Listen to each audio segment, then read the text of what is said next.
Hello everyone, it's me, your boy, Notepad add-on. We write games here for fun, apparently. Let me get the hello everyone, my name is Notepad add-on and I write games for fun, so what are we doing today? Gotta get the whole thing ready and set up. Huzzah indeed. The lolliest disaster. Hello, Kalu Kalay. Thank you very much, Digit Daniel. Your name's gonna be Digit Daniel. There's like a J in there. I don't know. Why do you do this?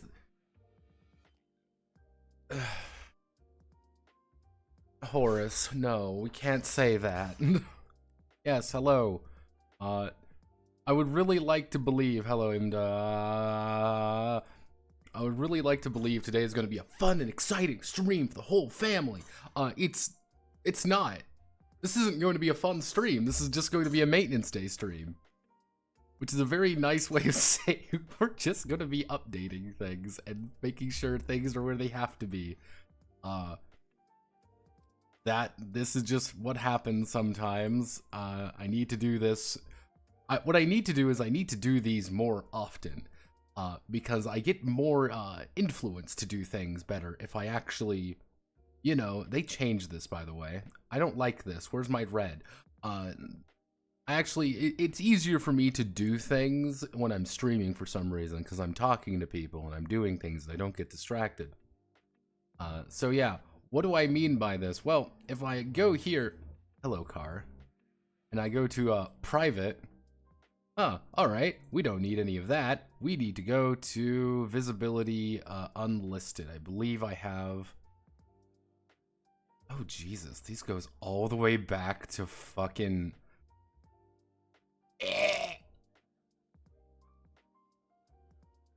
Let's just private all of these real fast.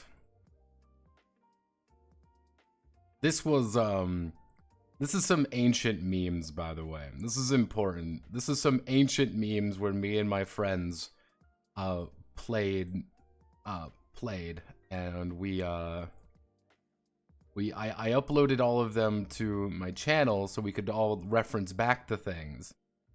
This was not a productive time. This was actually during, we ran with another system I actually used. We ran with my personal exalted system. Yeah, it's been 800 years. This, I should just be honest. I should delete you. You are a bad channel introduction. There we go.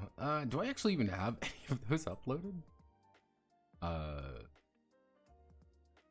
Oh, I don't think I have anything uploaded. I don't think I actually put things up where I should. Oh no. Okay, so we're a little bit further behind than I originally thought. So, what we're going to be doing is we're going to be going through things. So we have to go to the content tab here. If you have any questions, now is the time to ask them. Because this is what we're doing. Let me just make sure. Not any of that. That's not what I need. It's let's see, is this going to the this is the deep dark dungeon. Alright, we're going to be updating that as well. Which reminds me, we need to go to the deep dark dungeon.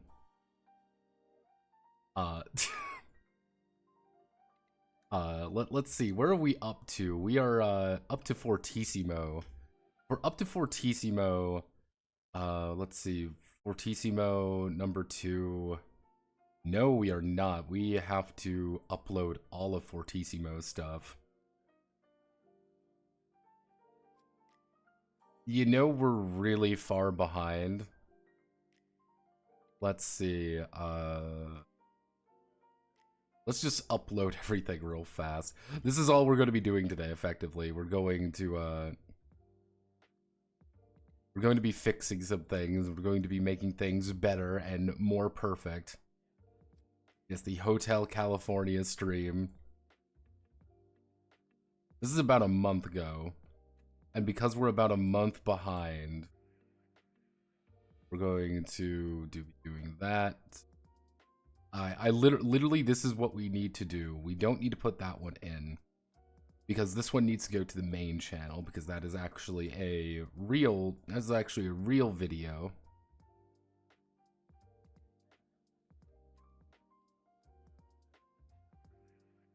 I'm not responding to questions just because I'm kind of focused on this at this second because I know I'm going to miss something. I'm going to feel a... actually, no, we don't need to put that one up there. That one needs to go on the main channel. So we're going to just put all of these on the secondary channel. Now, you may be wondering, why Notepad do you put everything on the second channel and not the main channel anymore? I do that because I am a masochist and I hate myself. So I'm wondering, as that's going there, going to, oh, how far behind are we? Let's play a game. How far behind are we on... Oh... Ew, God, Midnight in the Garden of Sneeding. We have not even done the cure. We have not even done the cure game yet. Oh, Lord Almighty, we are far behind.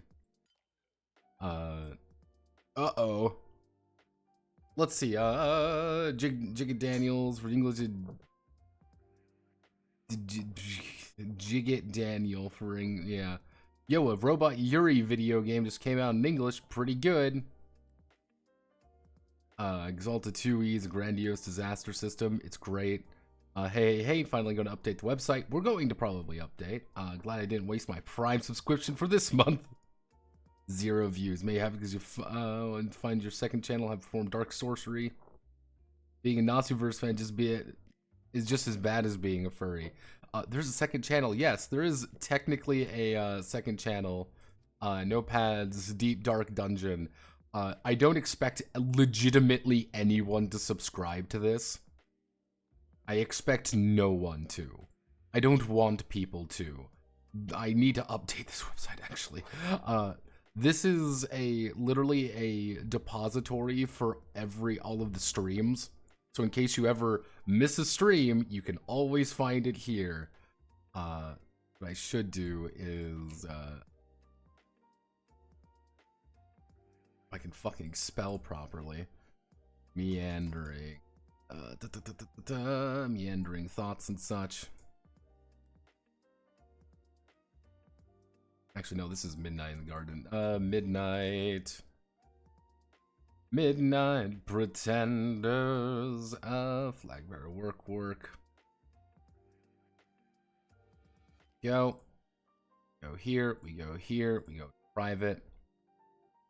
So, we go all the way back. Midnight in the Garden of Sneeding. This was... Let's see. If it's Midnight in the Garden of Sneeding, we need to open up the... Would it be there? It'd actually be in generic, and then it would be Midnight in the Garden of Sneeding 2. Gotta maintain... Yep, that's Midnight in the Garden of Sneeding 2.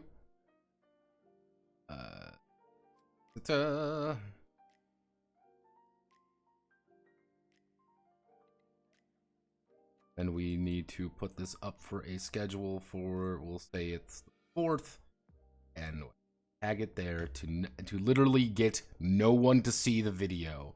That is the goal with these. I don't want anyone to actually see these.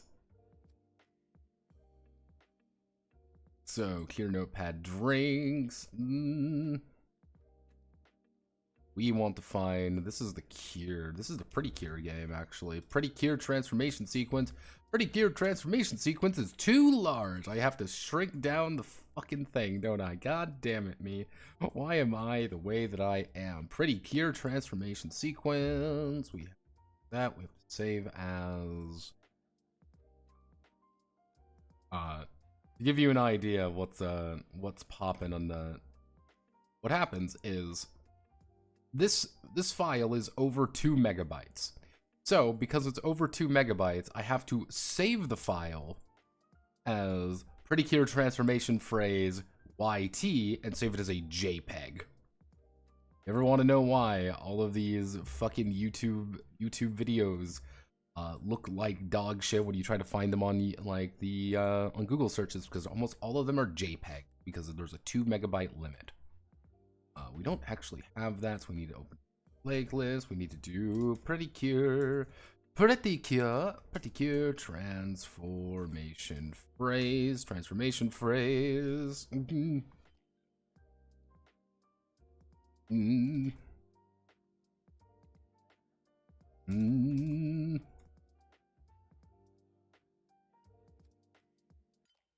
Mm.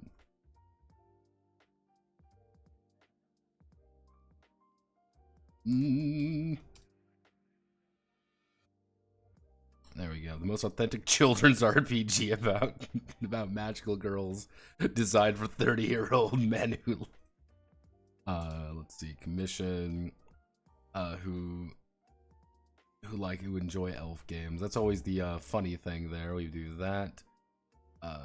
Actually, did I not? Actually, probably easy. Let's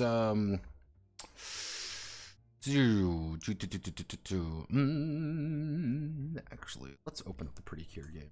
Fast Pretty Cure. Transformation phrase is gonna pop up. No, it is not. Let me. This. Someone's pinging me. People are pinging me unfortunate things. People are tempting me with evil at this beautiful hour. I'm a good man. I'm a righteous soul. I've done nothing wrong. Pretty cure. Pretty cure transformation phrase. One of those franchises I have a history with, not extensive one.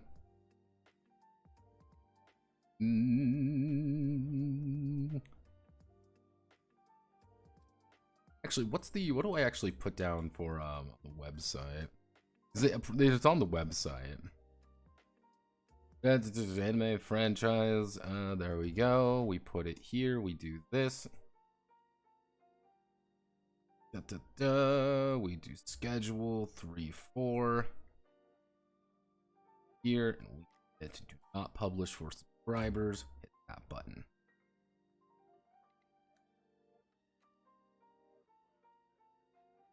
And we continue. Our work is never done, and my struggle is endless. Hashtag my struggle.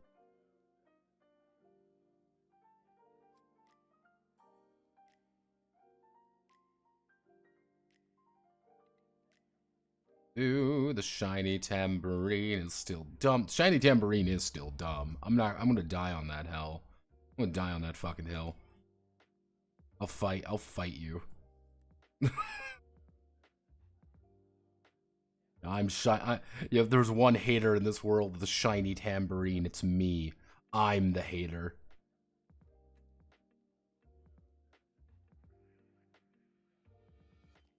Let's see who's pinging. Let's see. Wait, this channel. Can't you just watch them on Twitch? The thing is, you can watch them on Twitch. The thing is, Twitch deletes VODs after a certain amount of time. I'm 2 months, but there's Twitch will delete VODs unless you purposely save them, but if you aren't a certain kind of person, you can't save them. So I just been uploading them on a second channel just to make sure that, hey, in case you ever do want to watch the Pretty Cure transformation phrase, if you want to watch the whole thing, you totally can. You're noticing things started getting very unfortunate because everything got spread around when it wasn't supposed to.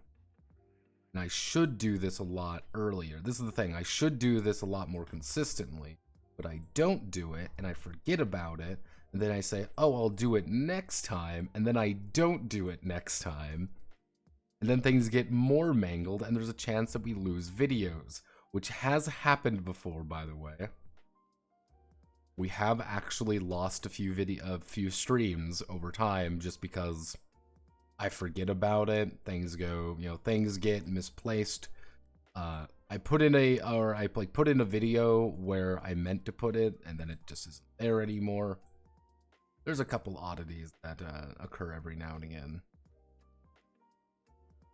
That's why it's like I think that's what happened actually to the Mort Borgia case. I think the Mort Borgia case got deleted for some reason. I don't know what happened to it. Let's see.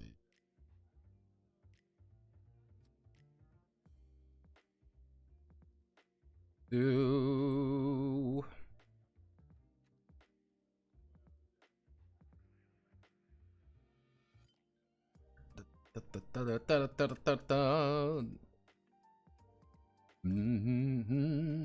do do do do do do do do do do do do do do.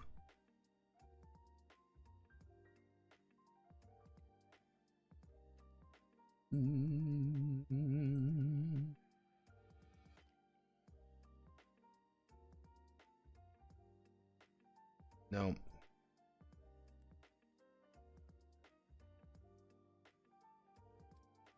Everybody's working for the weekend. Da da da da da da da da da da da dun dun dun dun dun.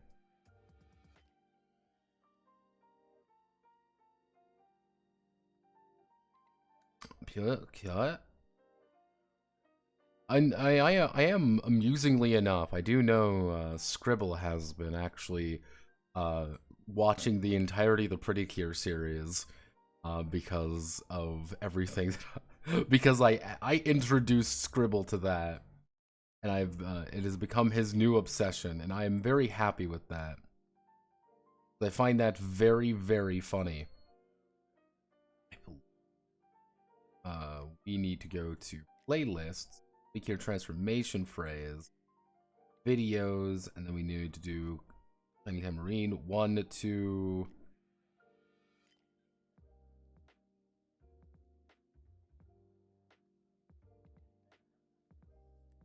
this is the stupid one. Updated. We needed to 1, 2, 3, 4, 5, 6. There we go.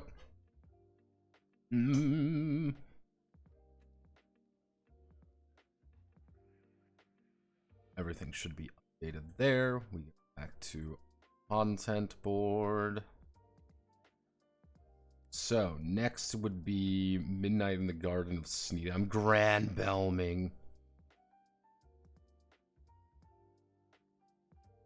Let's see, this would be. What would this actually?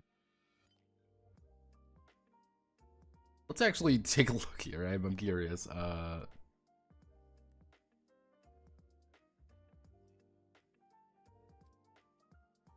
I guess no, this would be I know what this is.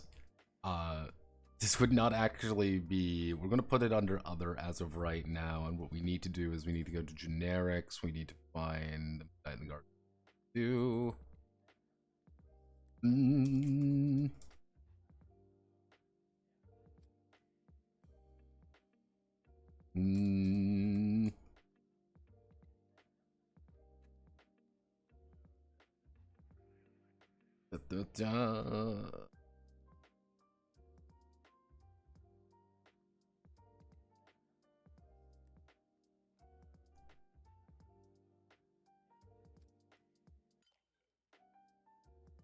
This might be a double upload.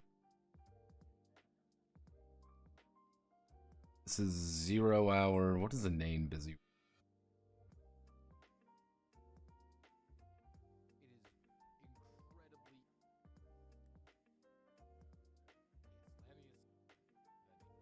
Yeah, this is part of 0 Hour Squadron actually. 0 Hour Squadron. Can we fit 0 Hour Squadron in here? Of course we can.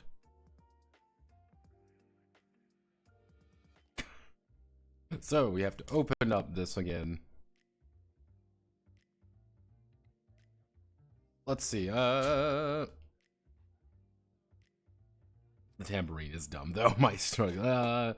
They've become lost. No shit. Speaking of your early mating press, make sure you edit the bit in one of the Pretty Cure streams where you Googled it live on stream. Oh lord. For the Wild West COC, it'd be nice to give some pulp HP or fuck them. Fuck them. If we're Wild West maxing. If we're Wild West maxing, you have to just say fuck it. Fuck it, we ball.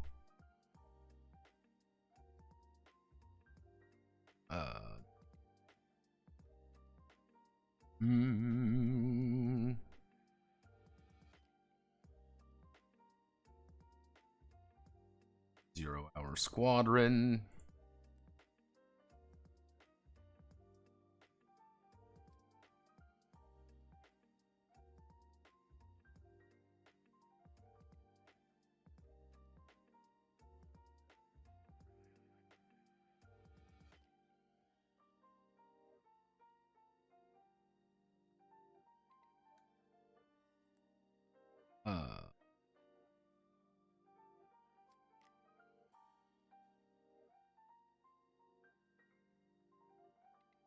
need you. We don't need you. We don't need you. We need to put it there. We need to select all of you. Control C. We need to select all of you. Control V.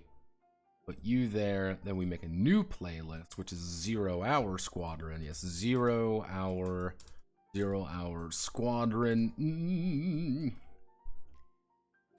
Let's see.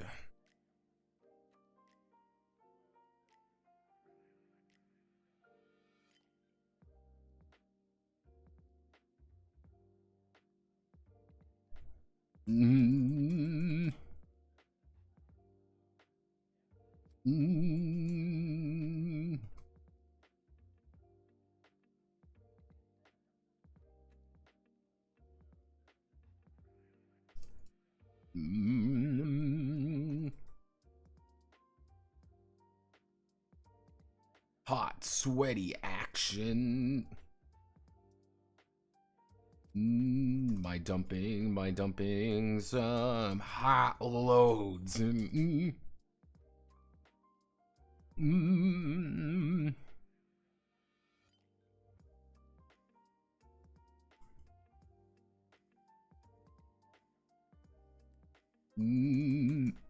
Go. Hot loads.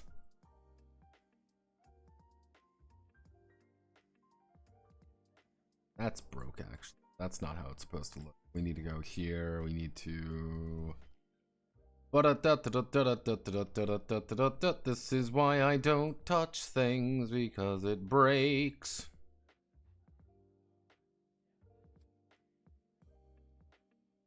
Go here. We need here. Get to this. We this.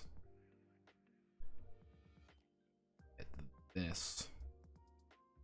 Schedule. Bring it up on the 5th.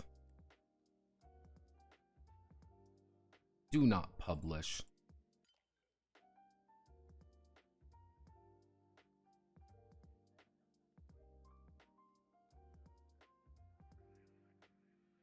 I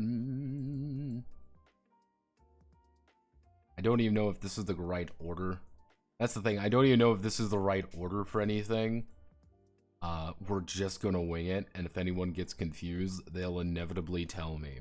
But here's the thing. They won't, because like 2 people will watch these, and that's all that matters. The 2 people who watch these, it will be enough for me.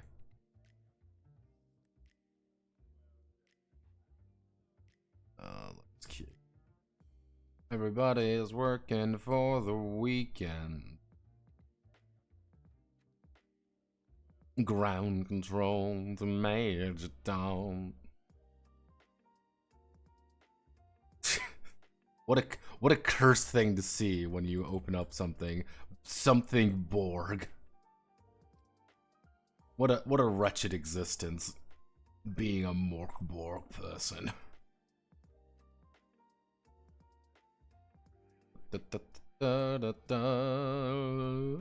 Oh god, it's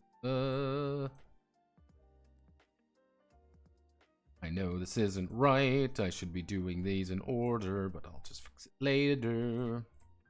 Because this doesn't take long. That's always the thing you must understand. This doesn't take long. It's just busy work. It is inane busy work.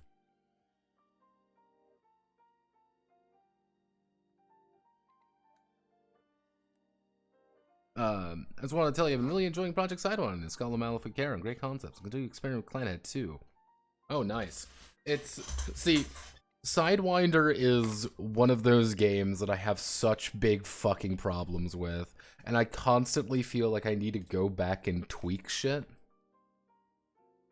Scholar Maleficarum, I'm amazed. Scholar Maleficarum fought me so goddamn much.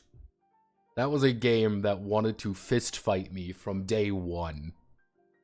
And I don't even know how I would make, like, that's one of those games where, again, I would like to go back to with wrench in hand. I'm like, alright. Well, the thing with Project Sidewinder was that this should work. This honestly should work. And it's not terrible. It's very odd, though. But I have a weird obsession with diceless games, and I really want to make sure that it's working properly. Because I'm weird like that. Clan Head is getting really funny at this point because the guy I wrote it for, because you have to remember, you know, Clan Head is a commission project. The guy I wrote it for is like, well, I'm going to rewrite all the lore. Yes, he's going to rewrite all the lore. You can see Clan Head there. Yeah, he's listening. I want to rewrite all the lore, and I want to change some things with it. I'm like, all right. Oakley dokley. I'm going to keep it on my website, though.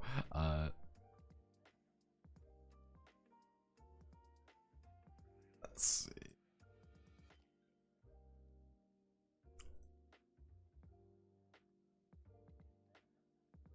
Even though, again, it's what I like the setting I made with Clan Head. I don't know why I liked it as much as I did. Maybe just because I put way too much time and effort into it. But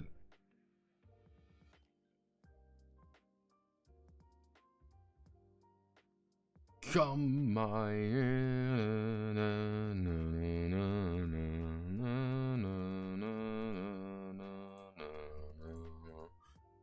come my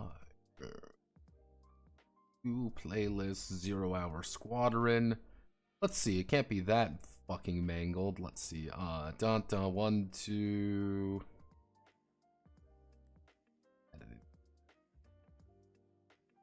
1 2 3 4 5 6. There we go.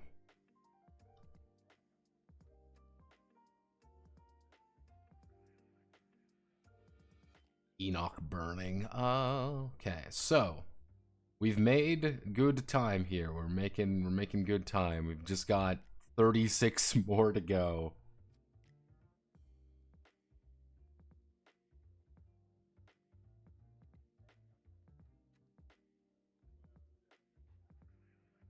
And playing games, apparently. This is being used as a background prequel character builder for my spellcasters and my Sword of Cepheus homebrew. Oh, nice. We need a more Macross game, not Robotech, Macross. By the way, Notepad, have you lately a surge of random going into the server and speaking in drinking lounge just because? Yeah, I don't know. Unironically, I think we've been getting a lot of, I think there's a few reasons for it. I think there's 3 reasons for it. One, people have actually been talking about me on TG, apparently. There have been people apparently talking about me on TG. I wonder if the thread's still up.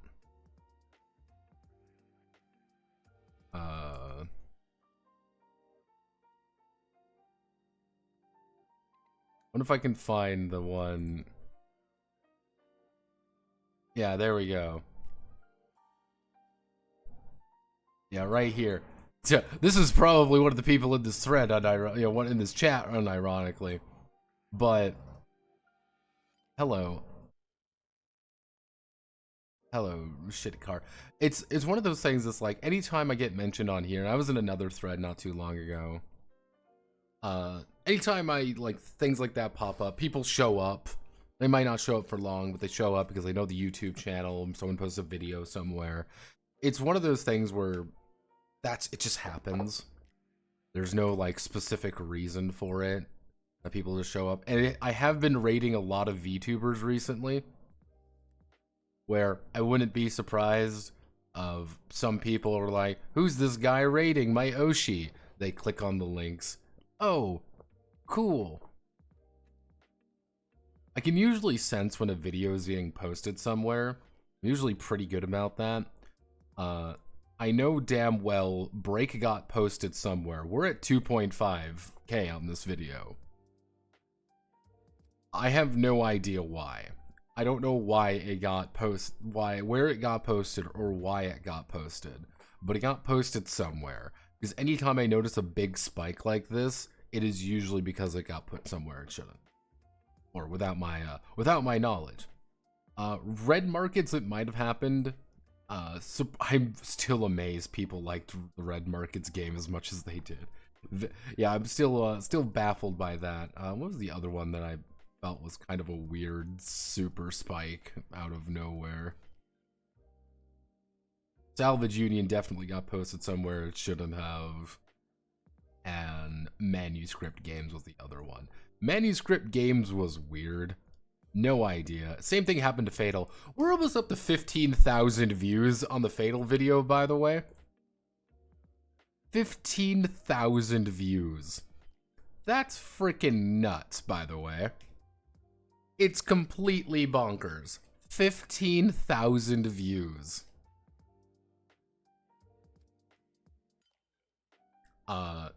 Insane. Absolutely insane to me. Still pretty, and it's all this, there was this huge spike right here.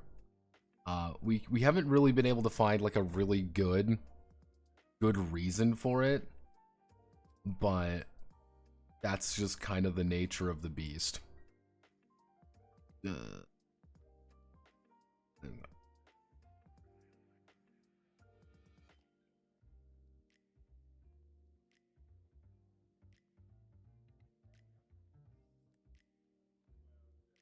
wait. Yes, I know the video's private. I made it private. I'm grand belling. Everybody's working for the weekend. Everybody's working for the weekend.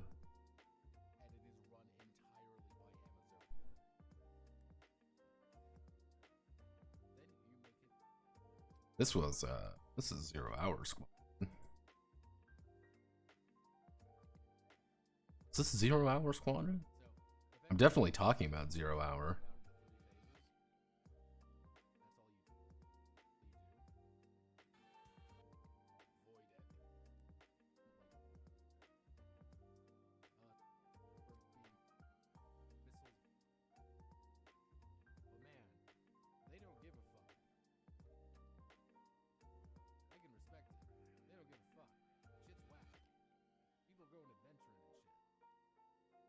I'm definitely talking about 0 Hour Squadron, but I'm not gonna put it under 0 Hour because it doesn't look like I'm actually working on it.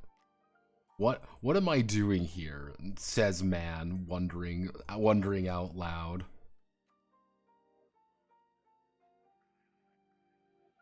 Because I'm clearly not working on it. That's the thing. I'm not working on it. I'm just talking. What am I talking about? I don't know. I just definitely am. You know what? Because I'm just meandering.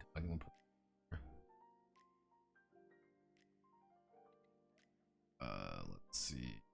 Midnight in the Garden of Sneed and Ultra Bingstinct.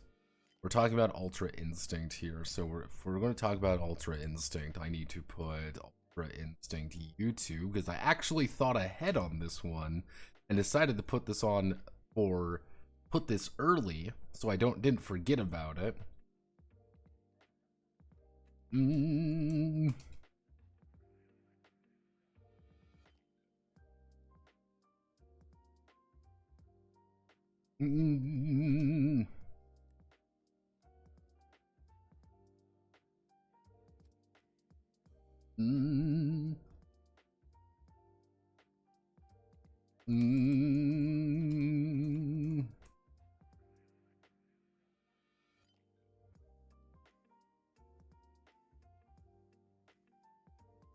Gohan, our enemy today, Gohan Blanco.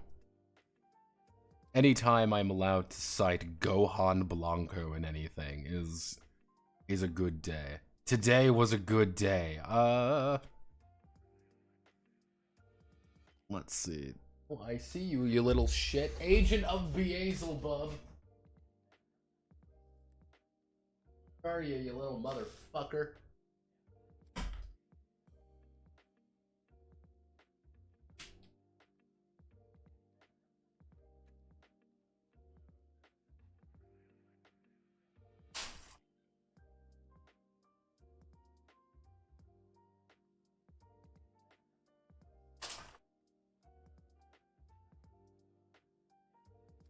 See you.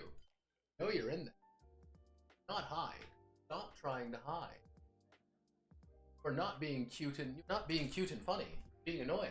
Are you, Mr. Where are you, Agent?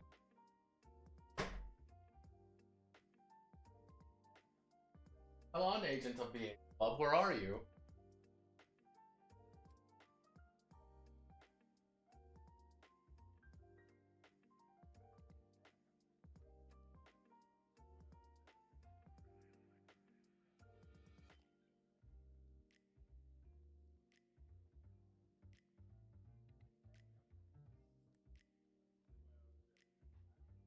Got away. That will not stop me. My endless quest to kill every agent of Beelzebub.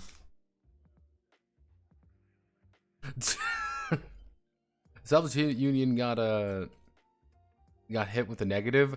No, not really. The thing is, people really did it. People actually really liked the Salvage Union video. The people who were mad that I was commenting on the fact that it's communist. They were commenting on that, not about the actual game. And it's very funny. Well, was that the lore dev day? You publish anything online, I have guts for it. I get resentful over the mob. I have a double-edged blade. Why bother screaming into the void via mass media platform, but then why share things world when Pitchfork's normal's guaranteed? Generally speaking, the only time I get a lot of hate, the only time that people are like very actively like, you are a bad person and I hate you. You're a bad person and I hate you and I want to kill you and eat you. It's the only time people really do that if I make a video on a really popular game, and then I usually think a lot of those comments, this is the thing, I think a lot of the comments I get on some of those are, I wouldn't say like, oh, I've put too much money in and now I feel a little guilty or whatever. I don't think it's that. I think it's, well, I had fun, and because you're making fun of, because you are saying something I like is bad, therefore you are indirectly implying that I'm bad. I think that's a pretty big thing with it. Like, no, I'm saying this game has some major flaws to it, and here's why I think that. It also did not help that the Fabula video, the Fabula video did not come off as elegantly as I would have hoped. That was mostly because it was not a very fun video, and I was very, very annoyed with that game. I think I was really annoyed with it because I was actually kind of excited for it. That was the part I think really hurt me with the Fabula Ultima. I was actually like, oh, hell yeah, this seems like fun. This seems actually really interesting. And then it did every single thing that I hate in games, and I was like, oh, it's over. It's so fucking over. Did it even begin? I could tell this was during the moving arc because I kept drawing the stairs to my new apartment.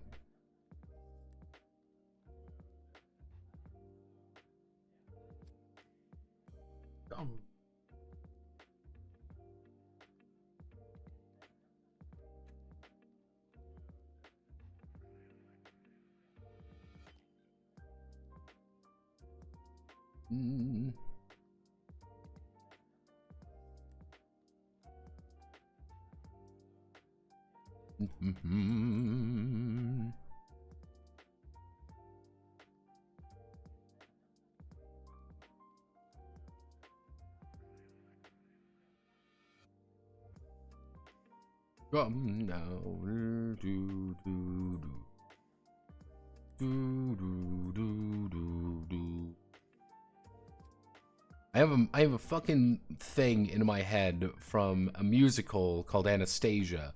For those who don't know, way back in the day, there was an actual, like, animated movie called Anastasia.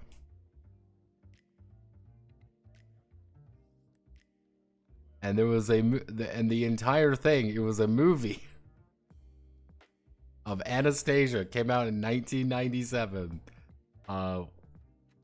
Don Bluth, yeah, it was a Fox. It was a Fox animation movie. It wasn't Disney. Everyone thinks it's Disney, but it was Fox. and it was about Anastasia, like Anastasia Romanov.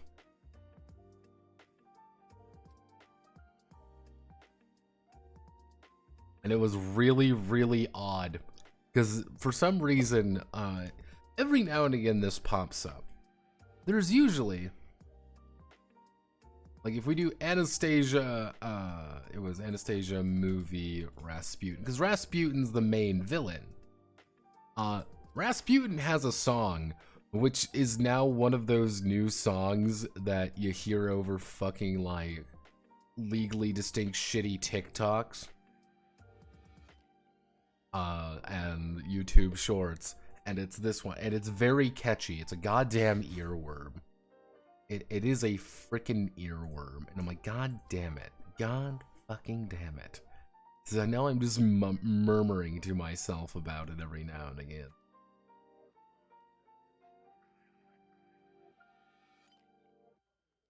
It is not a Disney movie. That's really, it's a Don Bluth movie. Yeah, total opposite. Fabio Ultim is just Ryutan with a bunch of shit bolted on, though. Yeah, I know. This was before I read the game. I was like, yeah. Yeah, I'm ready.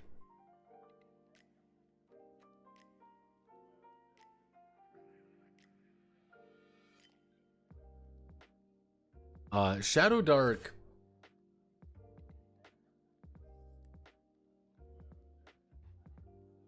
Like, the thing is, the Shadow Dark video is really funny. Because there are people who really hate the fact the Shadow Dark video, but they never actually, I know they don't actually watch the video. Because I actively say in the Shadow Dark video, the game is fine. It just sucks that it keeps getting made.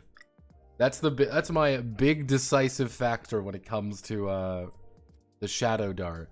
Damn, it sucks this game keeps getting made. And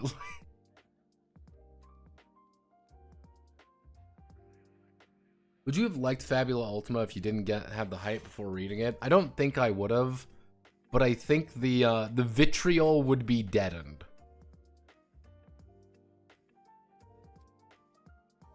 That's the thing. It's, I don't think I would not have such a vitriolic reaction to it if it was like, yeah, okay, I didn't have high hopes, but it's not like you ruined it for me or whatever. It was like, oh. Yeah, the video would have gone like, I really hate it. I think I would still have like I don't much care for this. It would not be hatred. It would be, I don't like this game. Here are the reasons why.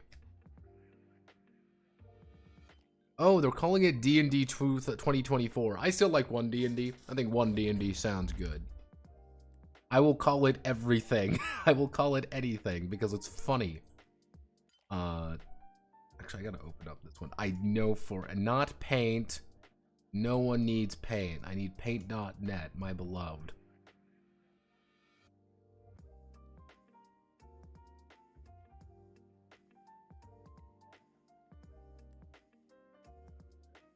So, let's open up the Dungeon Delvers video, because I made one thing on Dungeon Delvers because I didn't really need that many of it.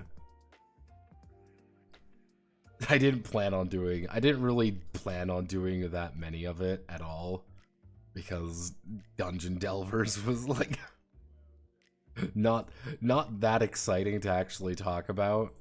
It was just a lot of busy work. We'll put that on 9.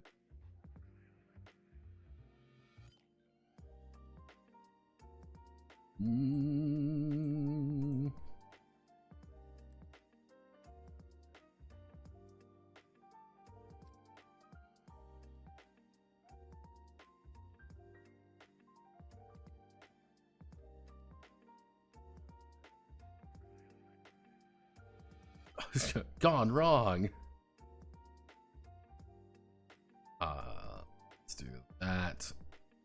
Yeah, Dungeon Delvers. I've been meaning to like kind of double down on Dungeon Delvers again, but doing Dungeon Delvers takes a lot out of me, to be honest, because there's just a lot of work to do.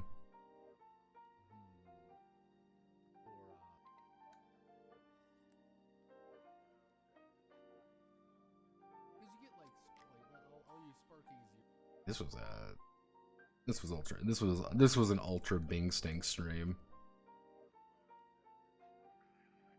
And because it was ultra Bing Stinked, let's see.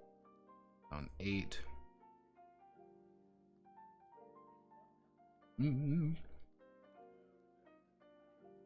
Yeah, sometimes they're just inside the sprug. See, what I should do is actually name things consistently, but that's difficult, and I'm dumb.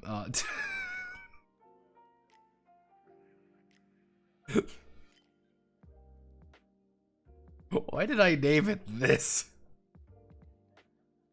What do I have for Fortissimo?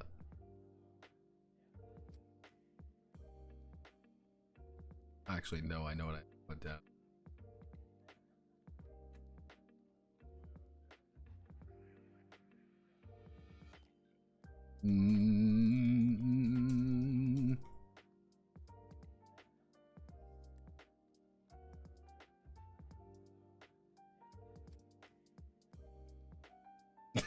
There we go. Perfect. A perfect summary of the entirety of the Fortissimo saga. Wow, Fortissimo is too big. Let's reopen this. Let's open the Fortissimo folder file, otherwise known as Dameron Chordioid Accord Fortissimo. So we do Fortissimo, YouTube. I didn't mean to click that. I need to go save as JPEG Fortissimo YouTube. Even has Umi, my beloved, on it. There we go. We're going to do this. We'll do this. We'll do this. This.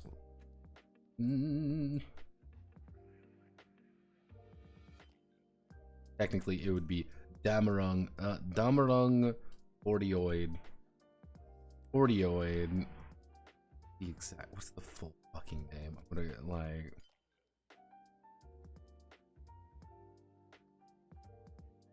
Gotta open it up. Gotta make sure Dameron Chordioid Accord Fortissimo. Dameron.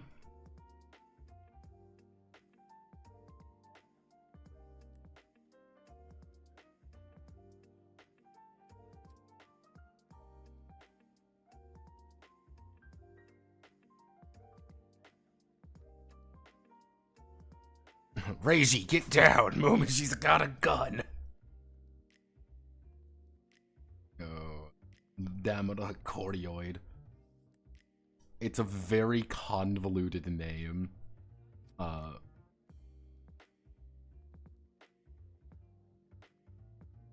Let's see. What is this one even about? What is this video about? Notepad says to himself.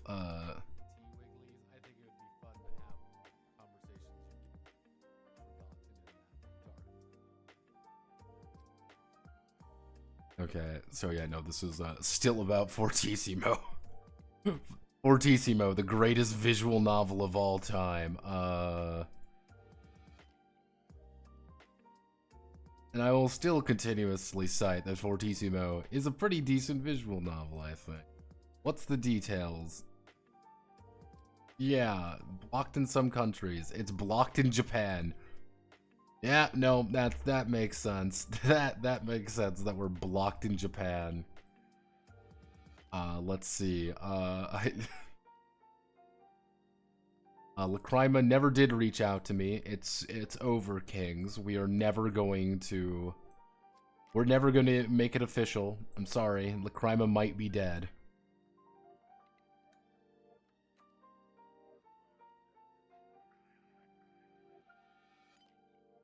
That's another one. Remember, we had a couple of those.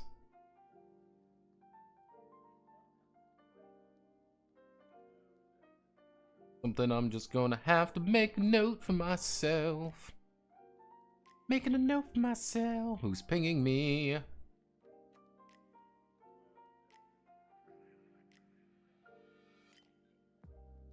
The perfect recommended list.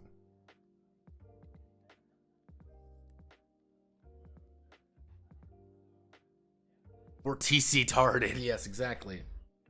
let's see. D&D is dead. Play the older editions. D&D is alive and well. The only game that you like.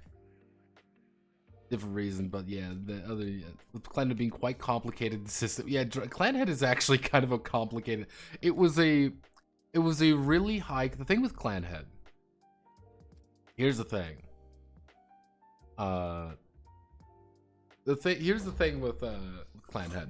Clanhead had an extremely high concept that I wish the commissioner decided on one part of it.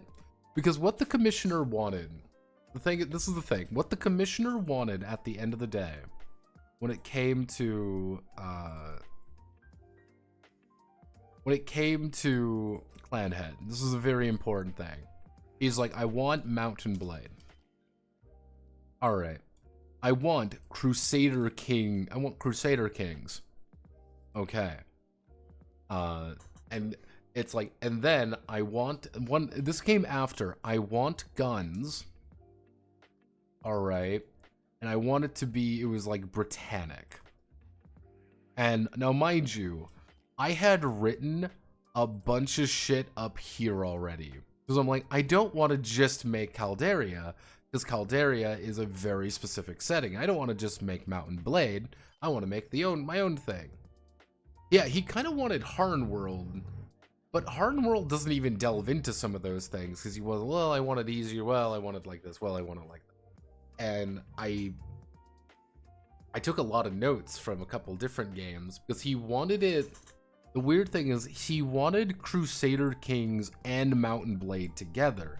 And I'm not just saying this by like theming wise, but he wanted ideas from Mountain Blade Bannerlord's actual system, how Bannerlord actually functions. You know, the tens place with all the perks and all the bonuses and things like that. He kind of wanted that. And he also wanted it to play like Crusader Kings in a way. And I'm like, oh, okay, that shouldn't be too difficult. And it was just like everything adding together. I was like, what the fuck? Like, oh, okie dokie then. I'll do my best. And it did come up to be one of the more definitely unique games.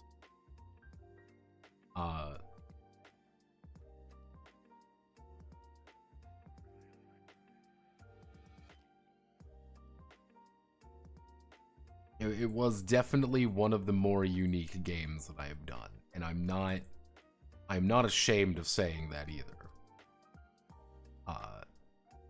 I don't know what he plans on doing with it, because he's like, well, I'm going to rewrite a lot of the lore and stuff like that, because, like, alright, that's fine. Do whatever you feel like. I'm going to keep the original version, mind you. The original version's going to stay on there, because he never actually, here's the funny thing, he never actually paid to remove it from there. That's the thing there. He never actually removed it from it.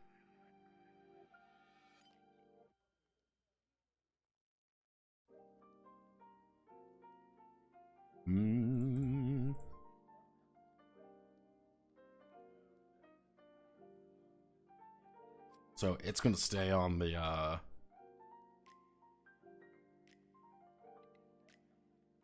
there we go.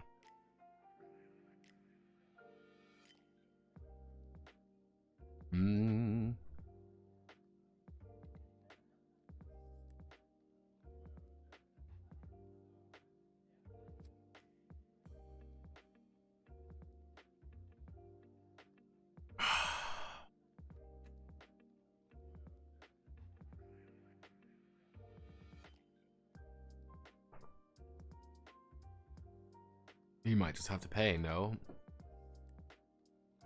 The thing is with, I have a note being like, do you want to keep this on the, do you want me to remove the, do you want to keep this on the Sprug Workshop? Yeah, if you don't want it on the Sprug Workshop, make sure to say no. Technically, no one has paid me to remove it from the Sprug Workshop, so all of the commissions are still on here. Yeah, if you ever want a, ever want one of the commissions, every single one of them is on here, including one that by all accounts, this one, I still have, yeah, this, yeah, we've got all the Dewongs. We're going to be fixing, we're doing some Table Derby 2 stuff. Yeah, I know there's quite a few things here. Let's see. We do fortissimo. Fortissimo. Dun dun dun dun dun. Amaron cordioid. There.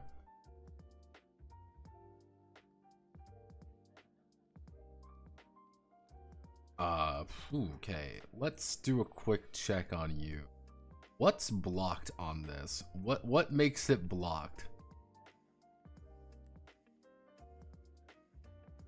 Yeah, we're going to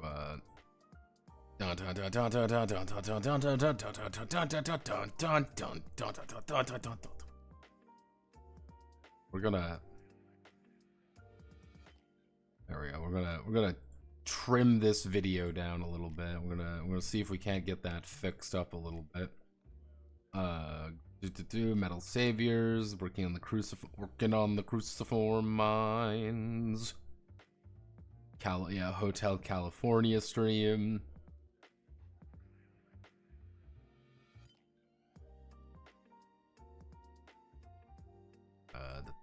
Yeah,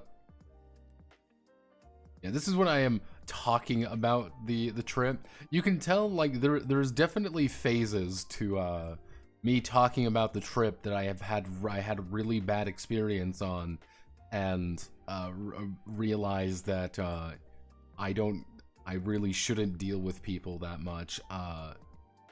Let Erps in Time, The Never-Ending Grind, The Holy Church and You, Crucifix One. There's a lot of playlists, Damarung, videos tab. We go back. Ultra Bingstinct. Go to videos. Edit in YouTube. Edit in. Guess what? It's 1 4 5 6 2 1 2 3. Nice.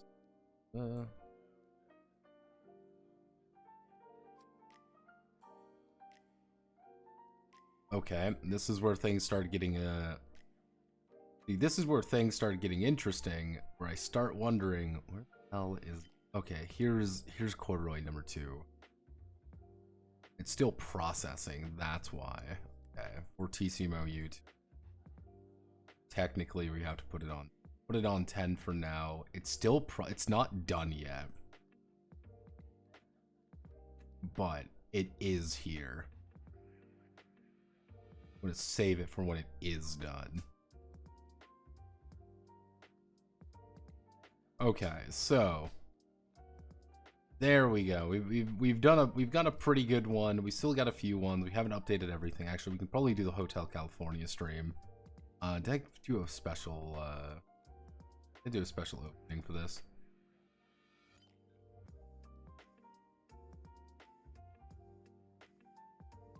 Like pre-clear, none of the capture the way fights work in pre-clear.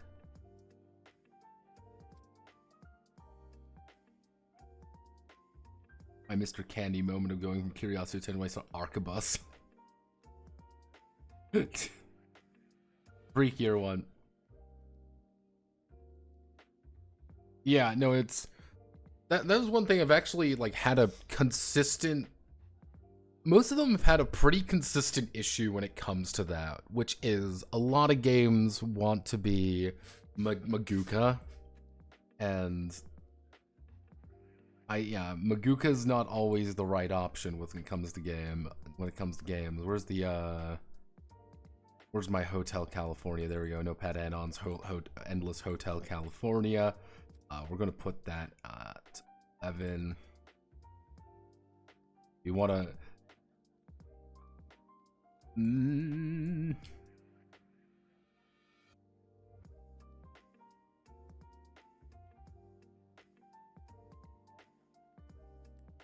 Go.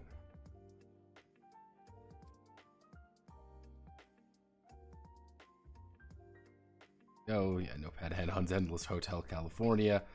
Various one, Gunmetal Republic. Then we have all of the Rumble Heart stuff. Yeah, there we go. I want to kind of get the rest of this. I want to kind of get the rest of these sorted out. That should be fine. I'm going to hit this because 2 should be here. Yeah, 2 is here. That means, all right, all of next week, all of Fortissimo will be uploaded. Okay, so everything is done here.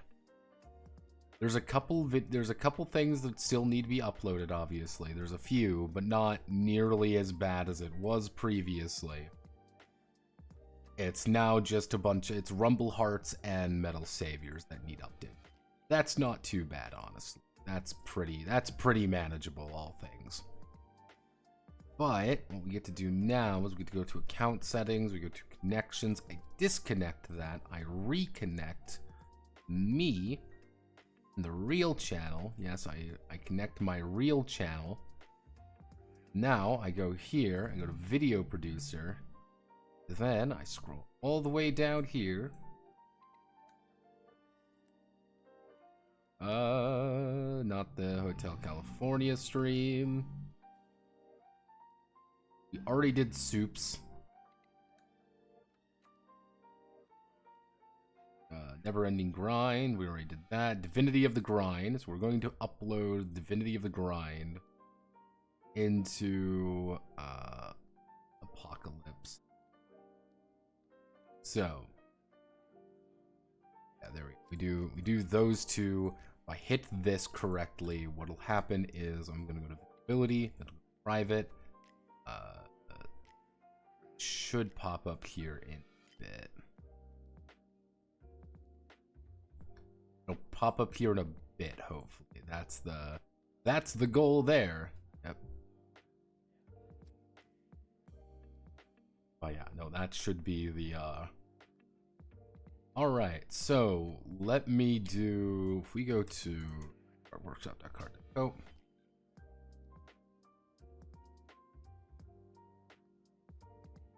Yeah, honestly, I'll kind of be even the first one to say, I don't even think the Precure game I wrote really nailed that. Like, the actual full-on shonen fight stuff going on. I did my best. I tried to mimic it as closely I could to the show, though. That was my goal, is I wanted to make it feel like a show, part of the show. And kind of do that. If I were to, again, infinite time, infinite effort, $1 million in my bank account, I could probably get it to be exactly the way I would want, but getting that the exact way I would want is a little bit more complicated than you think. Let me do.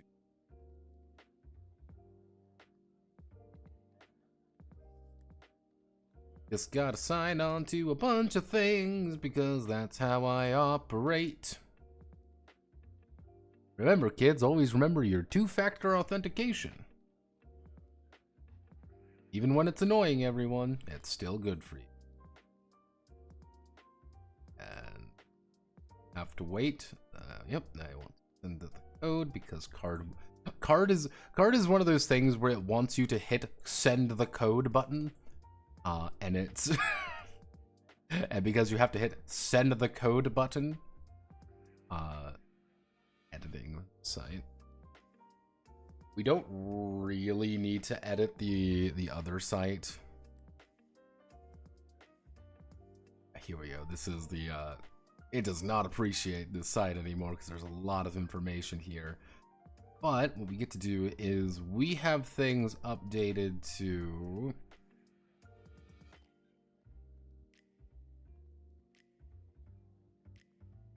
let's see, I need to update. We are updated to Fortissimo. If we're updated to Fortissimo, that means we have Rumble Hearts and we have 0 Hour. We have Ultra Instinct. No, it would be Rumble Hearts, I think. Just need a Rumble Hearts. Fine, where go? Let's see. A, B, C, D, E, F, H, I, J, K, L, M.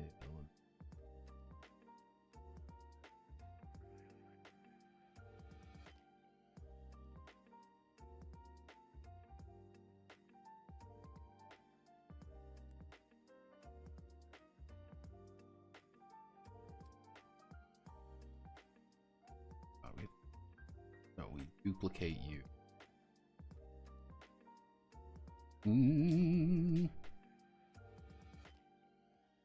Nope, nope, nope, nope, nope. We have to go up here, and then we hit in the... Everybody loves Sheena's ass.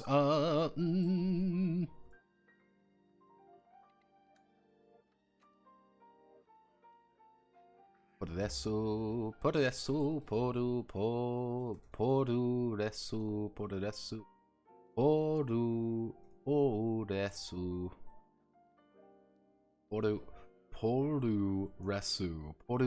poderesu, not poderesu.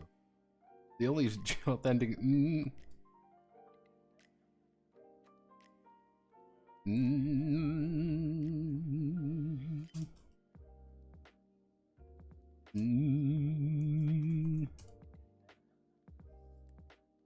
Let's see. I was approached by a mysterious benefactor.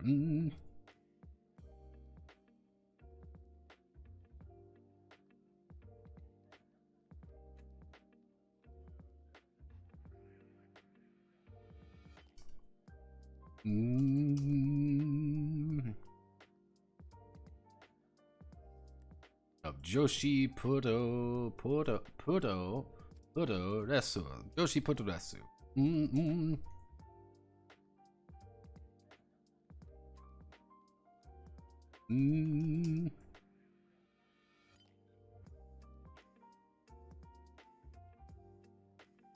Using GURPS.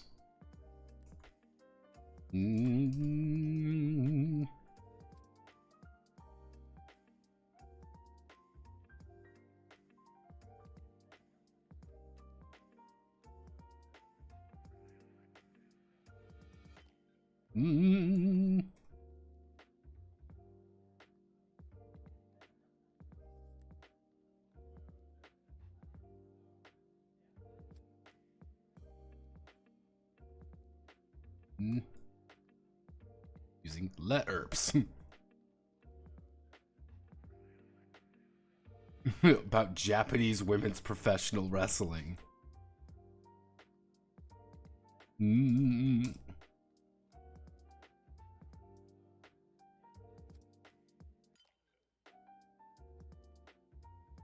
My Poderesu. This is my struggle, my Poderesu. Oh, Rumble Heart, oh, Rumble Hearts. Being forced to rewrite GURPS. Yeah, no, I didn't really intend on Rumble Hearts effectively being a... Rumble Hearts is not about Rumble Hearts. That's the funny thing you have to remember about this game. It is not actually about Rumble Hearts. It's not. It is a game about me being forced to rewrite GURPS. So I did. So yeah, we've done Rumble Hearts.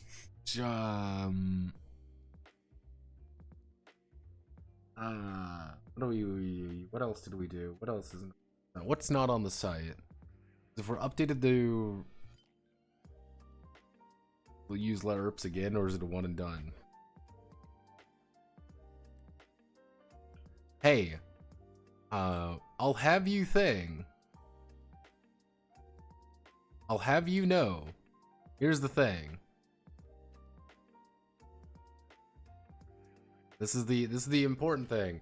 It's not GURPS, it's LURPS. Very legally exclusive universal role-playing system that I wrote by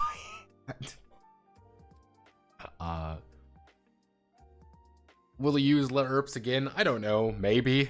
If someone ever asks me to write a GURPS game again, we're going to be writing that. I can't believe it's not GURPS. Effectively, we would be writing we would be writing a LERPs game. That's just something that we would have to do.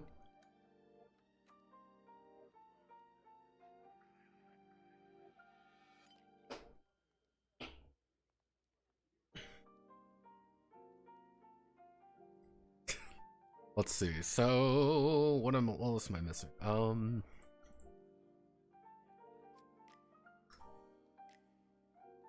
Let's see. So what are we missing? I feel like I'm missing something and I don't know.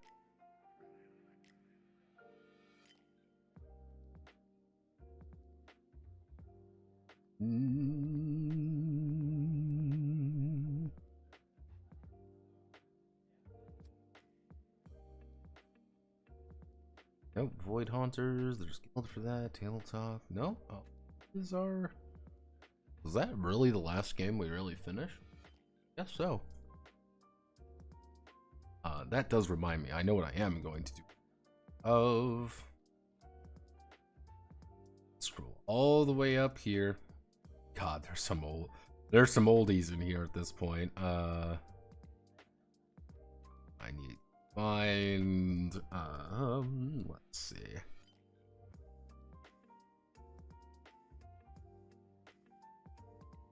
Metal Saviors, it's Front Mission and Gundam's Bastard Child. No, it's Yo,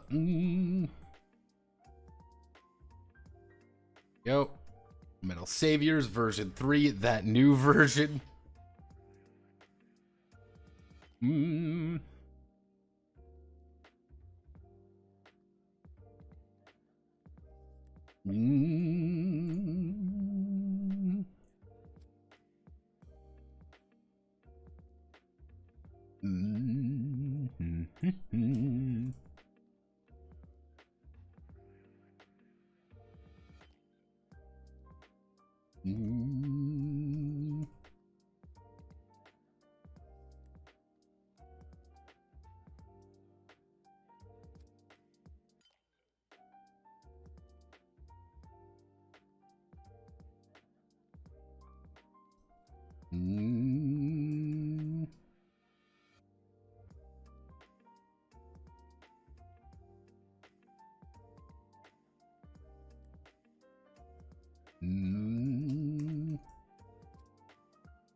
Oh, actually, game Cruciform. What we should do.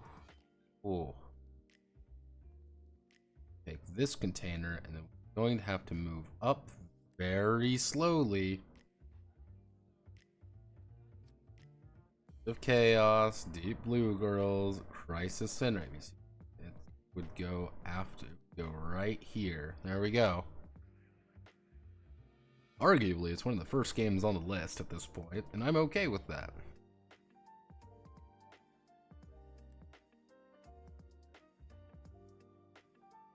I'm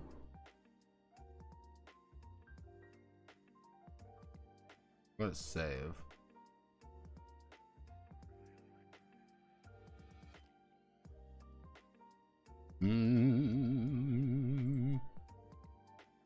Dated to Rumble Hearts. Okay, website is updated. Okay, I'm going to play a very fun game, and that very fun game is going to be me typing in we're gonna type Rumble Heart. And does this bring me to Rumble Hearts? Yes, it does. I should technically put a star in it, but I don't want to because it will probably break the game.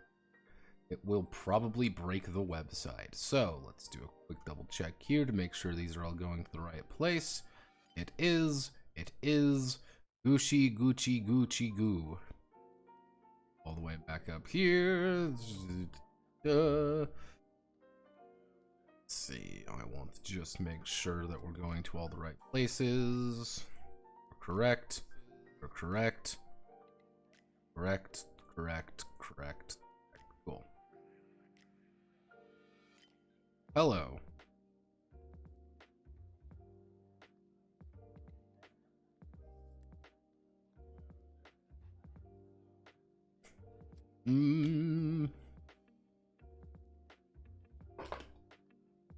Let's see, no, for Universal NERPs. I can't believe people play GURPS. The funny thing is Universal because it's made for a very specific game. Let's see. I never actually played GURPS. Yeah, GURPS is odd. Once you, yeah, third category that goes is just Notepad's intent to be a professional game publisher. Maybe. How much commission you for the right? Technically, you can just write a variant of the crisis system for it. Wouldn't be too difficult.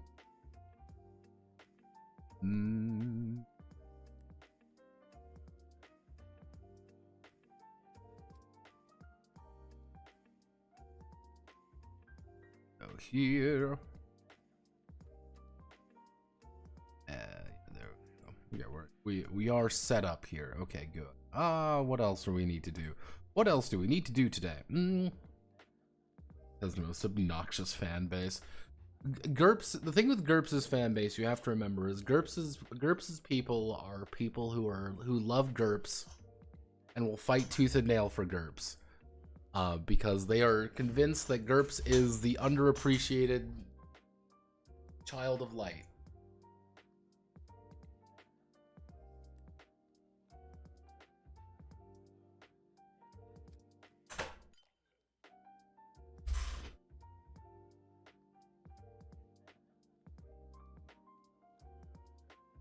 Come out, agent of Beelzebub. Don't you think you can hide from me? I know you're there.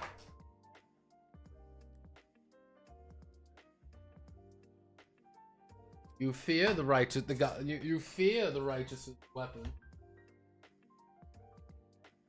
The thing is, the fly is hiding, like, behind my window curtains, so I can't like just go out there.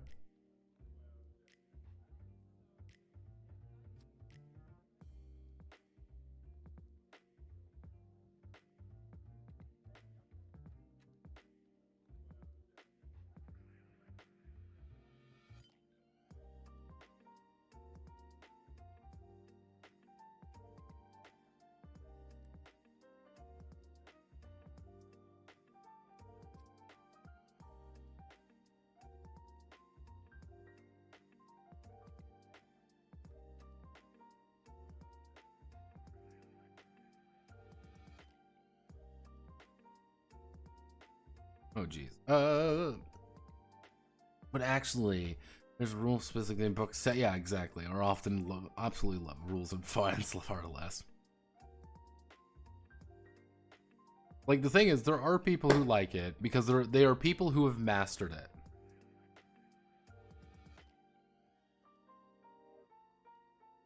There are people who have completely mastered GURPS, and it's one of those things, once you master GURPS, it is a thing that you can make do anything. And unironically, it is a game that can do anything you want it to do. And that is a beautifully autistic state of being. Like reaching Zen enlightenment. Just like, congratulations, you've done it. You've reached the pinnacle.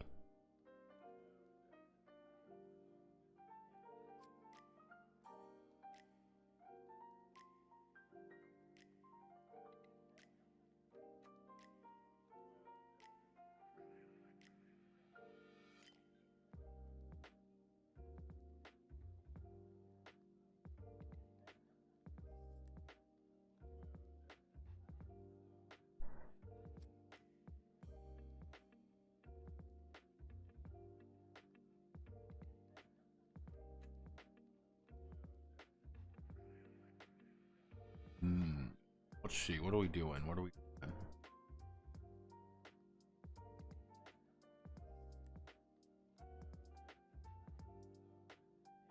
But yeah, no, it's one of those things with GURPS, and this has always been my thing with GURPS, is no matter what you do with GURPS, it's always going to taste like GURPS. Well, GURPS does supers really well. Here, if you consult the 7 books, you can make it work. Yeah, but have you considered playing, you know, anything else that does this better? But GURPS does it. No, it doesn't, though. GURPS is also surprisingly lethal. That's one thing that always flummoxed me about GURPS, is how fucking lethal that game is. Like, one or two good hits and you're fucked. Like, you are taking some serious damage. Yeah, exactly. It's like, oh, but that's more realistic. Fuck, dude.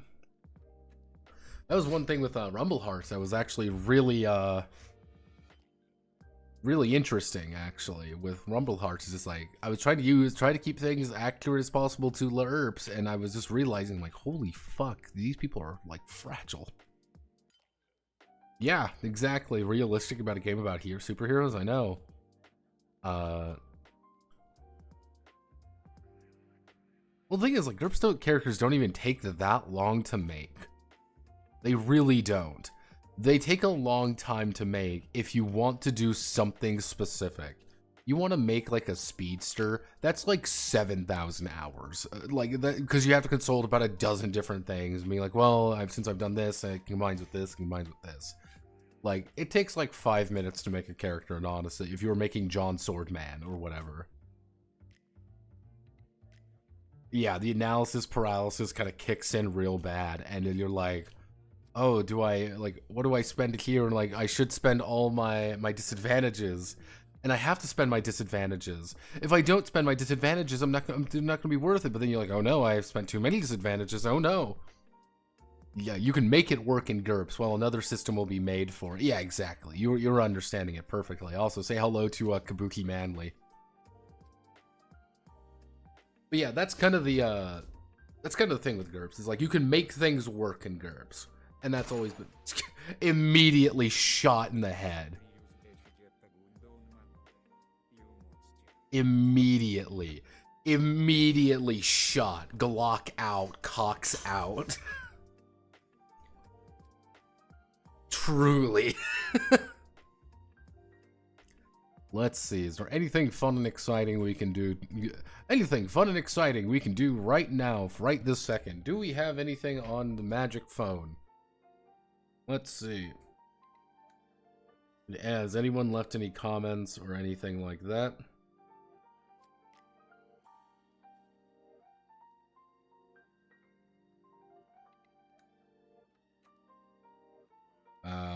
Yes, we actually have.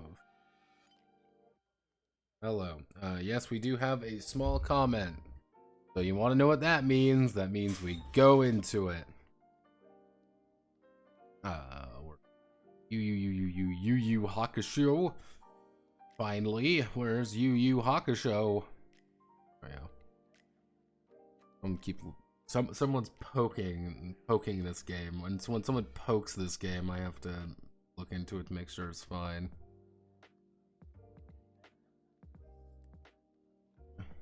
Doesn't look like anyone poked it too bad though. Anyone actually touch this? No. We're good. Yeah. Let's see, is there anything? Let's see. Let's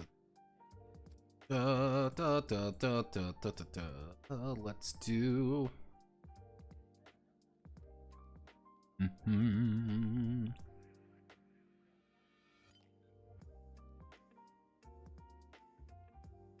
Technically, we should get rid of that. There's a couple of these that we just need to get rid of. Let's see. See, these are various SRDs that we should be fixing up and doing, but I'm very bad with that. I'm very bad with fixing all of these things. Let's see.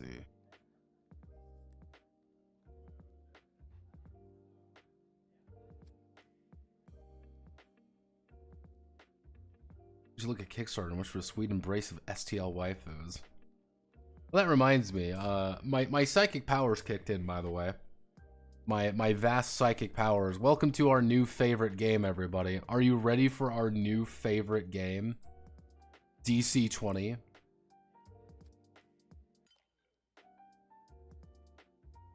That made, you know, $2.2 million. $2.2 million. Yeah, it's great. I'm so happy that it's $2.2 million, and we're gonna see it next year. It's gonna be a full year of development, and it's gonna be great. That means it's gonna be the best game ever, and there's not gonna be 8 million games like it. And see, the interesting thing about this is they're like, oh, when it's coming out since 2025 and things like that. Like, you have to remember, D&D 2024 is coming out in September. Like, it's coming out in September. It's coming out, 17th is what they're saying.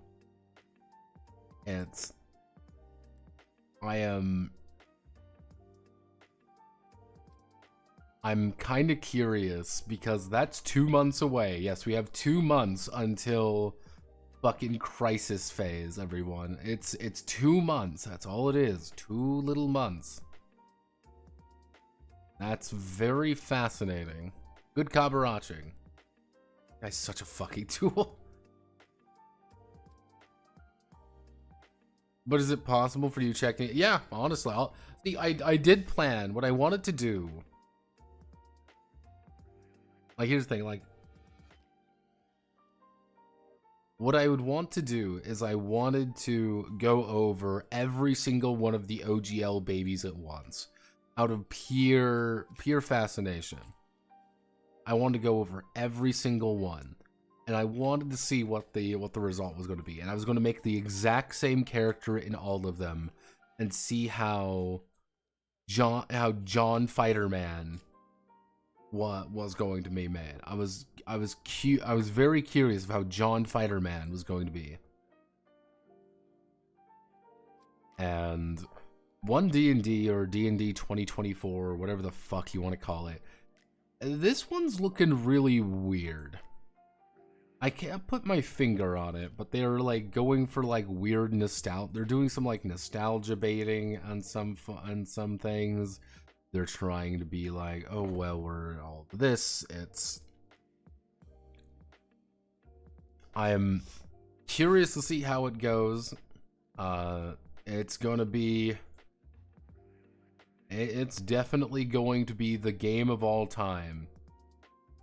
Everyone is, still backwards compatible with 5e. Of course it's backwards compatible with 5e. We can't get rid of 5e. I'm very, very curious of how well it does. Because again, as I've said, convergence is happening. It's over. Well, I know Beyond D&D. Let's check out Beyond D&D. There's got to be something on here, right? This is Beyond D&D. And get early access to the 2024 rule books. And say get the bundle, pre-order the bundle with $60 off if you get all the new core books. Everything you need to know. Oh, got all the information here. I'm just like, I know a lot of big things, a lot of spell. Yeah, you get spell casting earlier with Rangers. Yeah, it's a lot of things. Pretty. I'm interested because it's like everyone gets 3 subclasses, and the fact that you get a subclass, everyone gets 4 subclasses. It's everyone gets 4 subclasses. In essence, everyone gets 4 subclasses, and it's like, okay, all right, how's that going to look? How's that going to play out in the long run? Mostly because I know what they're going to do. They're going to try to sell you subclasses. That, I think, is going to be...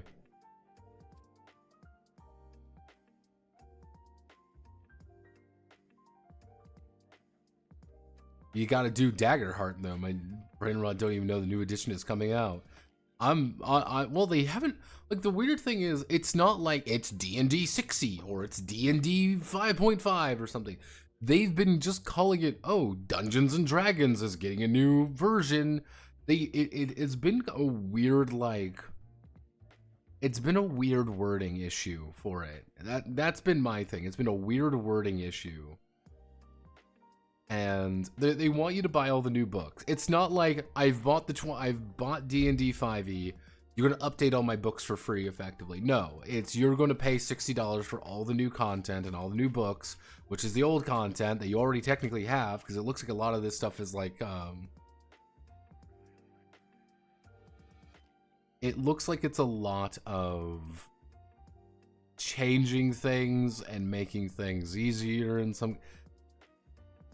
From what I've read about D&D 2024, 1D&D, D&D Next, or whatever the fuck they want to call it this week, they're trying to make it easy as possible. They want to make this as like your very first game. That's why you should spend $180 fucking on the digital and physical books.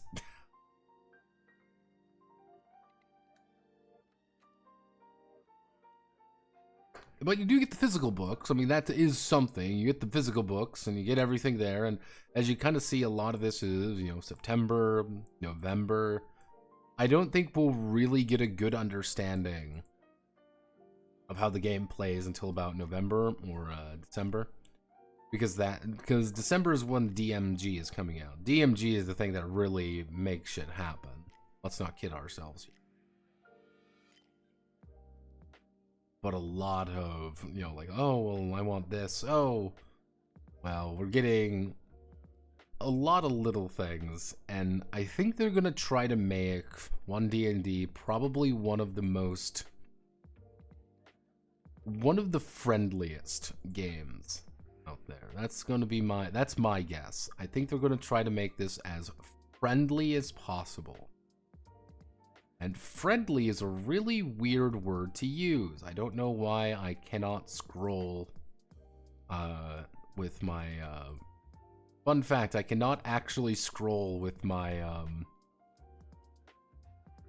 mouse wheel. It won't let me scroll. I can only do this, and as you see, I can scroll fine here. This is, I love Kickstarter. I love Kickstarter so fucking much. It's Cyborg. Super Battlemon card games. Yay. Waifu Arena. Oh yeah. Oh Lord almighty.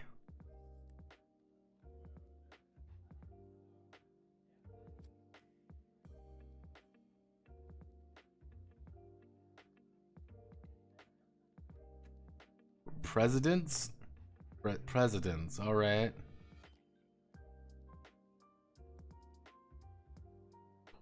Oh. Oh no.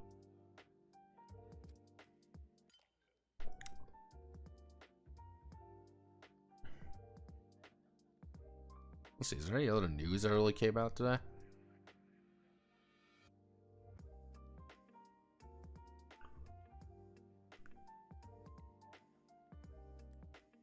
Hi, Harn World. Hello, Columbia Games. How can we forget you?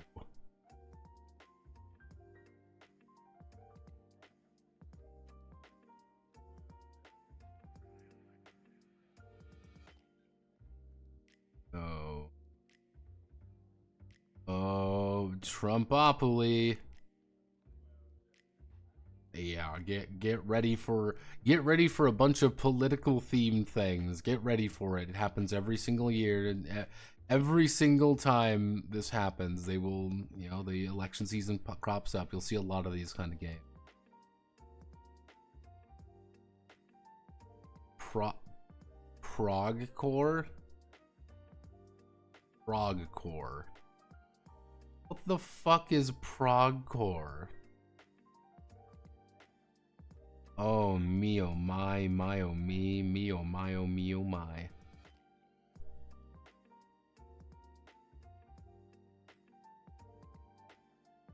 Hello people, who's speaking?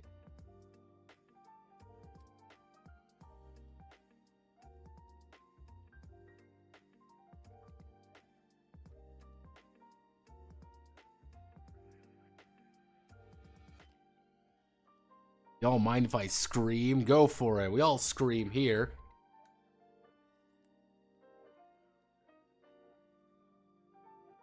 All these AI illustrations are so blatantly garbage. AI is cheap, it's fast, and the thing when it comes to Kickstarter, you must always understand it is all about the look. If you can get the look, at least drag someone in and have them click being like, well, we're going to replace all the art, obviously. Obviously, we're going to replace all of the artwork immediately the second we get the money. The second we get the money, it's all going to the people. We're going to go into artists and stuff. Of course. Like, that's the real, secret right there. Try to get as many people in as possible. Always try to get as many people. Increase those numbers. Build those numbers. Anything else going? Okay. How about these ones?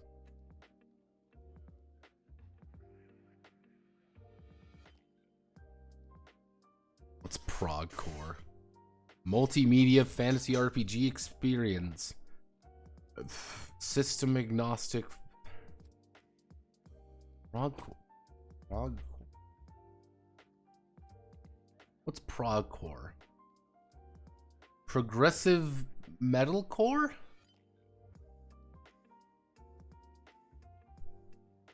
Progressive metal and metalcore.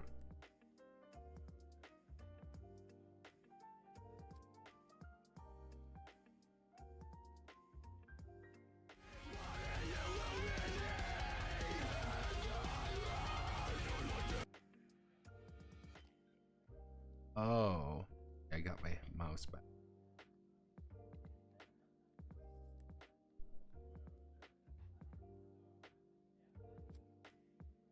Progcore fantasy is a style of play, an agreement between players and game masters that focuses on recapturing those breathless moments of early play. It's about the intimate, ephemeral experiences for players and characters alike. It's about how you feel when you're playing the games you love. Progcore fantasy is system agnostic. It does not ask you to learn a new game or switch from a game you love, only that you agree to pursue the three pillars: wonder, mystery, and danger. Down to the intimate fantasy of the 1970s and 80s. Rankin and Bass, Hobbit, Dragon Slayer, Legend Labyrinth, Lady Hawk, Tolkien, Le Guin, Zelensky, Lieber, and others. King Crimson gets mentioned. We see Pride as an opportunity to take what's beautiful about the golden age of fantasy art and media. Oh.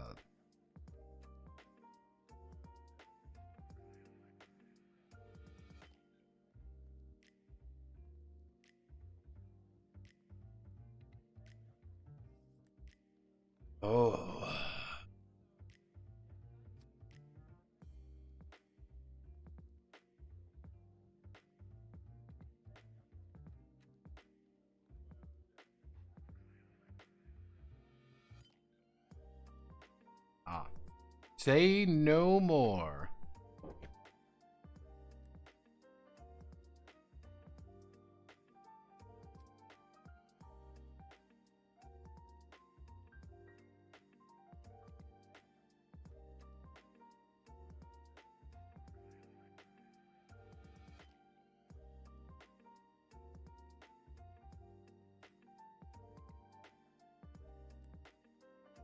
Emmett.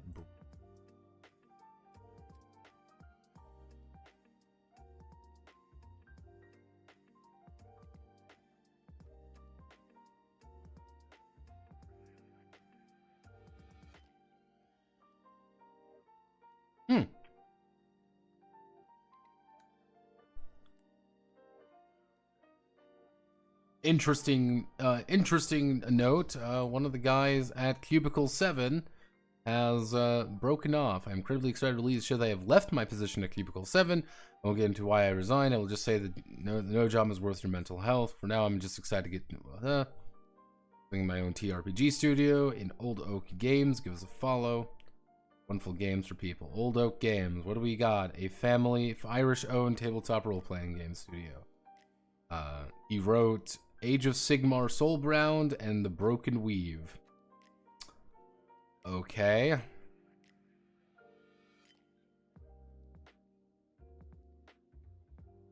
Soulbound was weird. Huh. Interesting. Interesting, interesting, interesting. All is not well in the land of milk and honey. That's the Cubicle 7 guy. 5e compatible. Everything's has to be 5e compatible.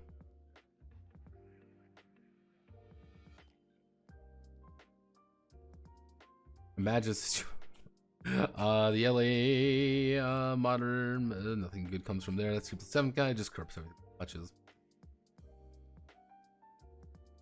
Oh geez, she's actually funny between her making her reasonably loud female noises. Like C7 work generally doesn't give me confidence. Yeah, it's...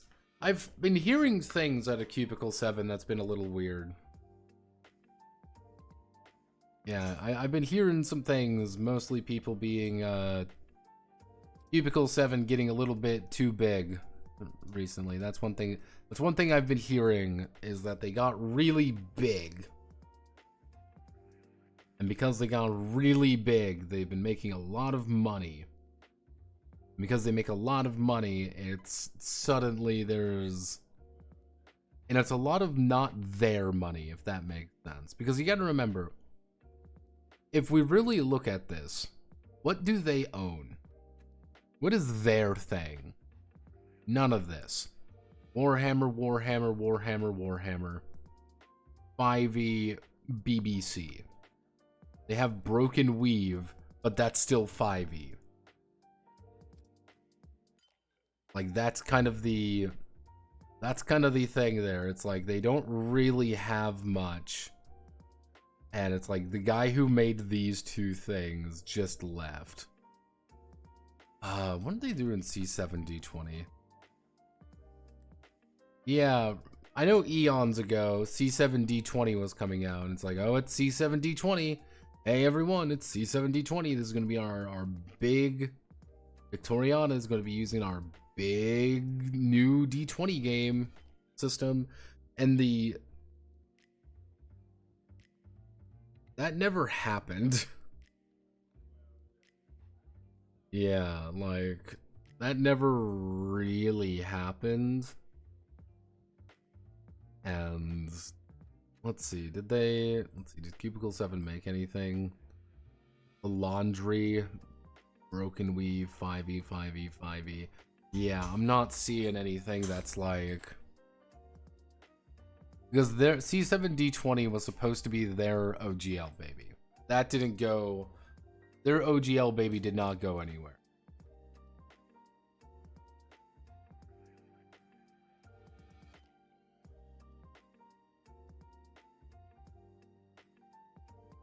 How do we call these? I call them OGL babies. Because that's what they are. They were born out of the OGL fiasco. Oh god. My footy woodies. Oh no. OGL heartbreakers. Effectively, you're seeing kind of the idea of what these games kind of are and how they operate. They're not exactly what we would like to call the most innovative games in the world. Actually reminds me of something. I want to do a quick little thing here. We're gonna do a little bit of a look here. A looksy daisy. You can say here. We're gonna do a little bit of a looksy daisy. And I just wanna do a little thing here. Hello, all of my legally distinct Pokemans. We like my legally distinct Pokemans.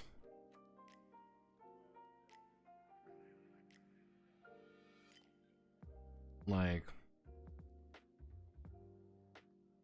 hang on. What's the? Oh yeah, this shaping. These were all of. Okay, because here's the thing. I'm gonna bring up my notes here real fast. What I plan on doing. This is my welcome to Notepad hours. So here's my general notes for this month. I do plan on talking about Enforcers on Friday, because Enforcers is a fun game just to talk about, because it's fucking weird. Very old, very weird. Got a couple games kind of lined up. For the design thunk on something, I was thinking about doing franchise games that I would like to see games about, or people have told me to reach out to people and make games about it, I was thinking about doing something like that. Now, what games people have told me that I should contact actual real people over. 1, people keep saying I should contact the Pal World people. Generally speaking, I could probably redo Nautimons. The problem with this is that I would need to redo Nautimons, but I would need to redux how it would be, quote, PAL creation, I guess.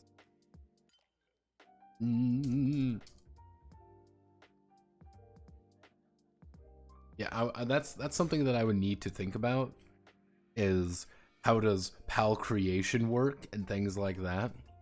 Because there are set pals in Pal World, fun fact, and those very set pals all do something. Now, if you want to be really bad about things, I could literally just make every pal in the game as, you know, one of these things, and then go from there. However, because luckily enough, Pal World does not have evolutions yet, nor do I think they're going to bring them in. So we don't have to worry about that at all. But yeah, people have said, like, contact the Pal World people. What are some of the other ones that people were talking about? Scald. I should talk to the Scald people, which is a little bit funny because Scald is effectively a very like dungeon, like very already dungeon crawly kind of game. And being this like, hey, do you want to have the official tabletop role-playing game variant of your game that is based off of tabletop role-playing games? Yeah, fuck it, why not? They did add, the thing is, Pal World did add a bunch of Pal World did actually add in a bunch of new pals. And they're all really, really amusingly odd. Let me go all the way to the bottom. They added, they don't have any of the new island ones. But yeah, they added in a bunch of new pals. Actually updated on here? No, they haven't they have not updated any of these. I should sit down and do them and make them all. But they take forever. It's, yeah. They added things like the Shroomer. They added this little shithead. That's not fun to deal with. There's just a dog again. We have a new dog. One of these guys, Suit Seer. I want one of these guys. I want to pet its head and be like, it's mine. I ended up getting one of these little fuckers almost immediately. Look at this little fucker. He's fucking adorable.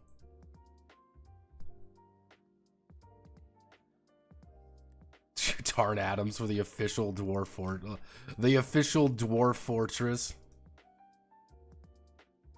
The official dwarf fortress TRPG. Unironically, Tarn would do it if I could meme him enough for it. What do you mean? All we have to do is publish our instruction manual. It's already a TRPG. Exactly. It'll be like Baldur's Gate 2. There's a couple games that I was thinking about. Like, what would be a fun idea? Holy shit. What? What, you don't... What? And it's fun. Fun fact about these little toad guys. Fun fact about the little toad men. Their special ability, their very special ability, lets you jump on them. That's all they do. They turn into a little thing. They squish down, and you can jump on top of them and fucking launch yourself in the air. It's adorable. I love it. I'm trying to do generation for a Dwarf Fortress world. Funny you mention that. Here's the thing. Funny you mention that. You mentioned this. However. However, where is it? It's oh god, I'm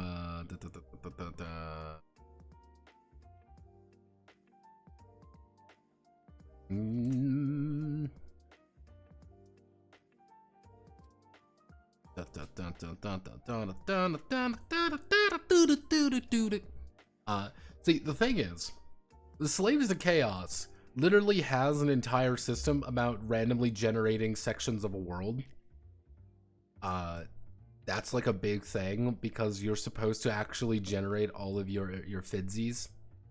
That's actually a big thing, your fidsies.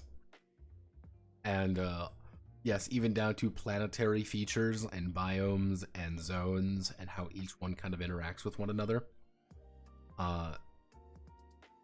In theory,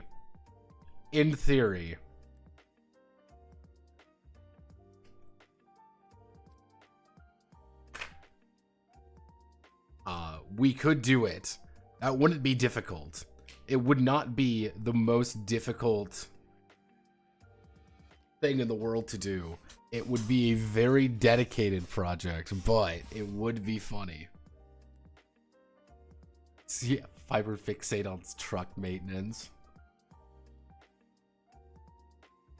Yeah, though that's like effectively it would just be like the hard part here would be world generation and specific and skill specifics. But the vast majority of Dwarf Fortress actually plays pretty like a let me see if we can find a Dwarf Fortress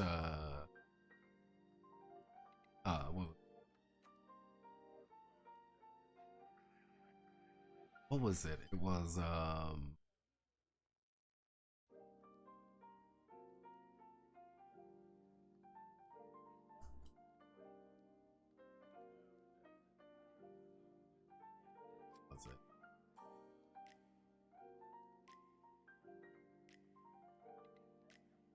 Yeah, there is an actual like they actually did a math like how to do a math like how to do the math and stuff. And the hardest part would be here. I would effectively need to talk to Tarn or talk to someone there or at least someone who knows the game 250 times better than I do to actually sit down and like just explain the math for me. That's all I would really need to do is find how to do the exact math. If I could do the exact math, I'd be fine. Yeah, but you get the idea. TRPG writing TRPG. VTuber lore TRPG. Funny you mentioned that as well. Technically I did have where was it Weekend Warrior? Technically I did have this nightmare for a while. This was actually I did not get very far on it. I didn't get very far on it at all actually. But it was entirely built off of I want to open up VT. I wonder if WB nope, that's no. There was an actual like world building general that people got weirdly obsessed over on here. Unironically, it was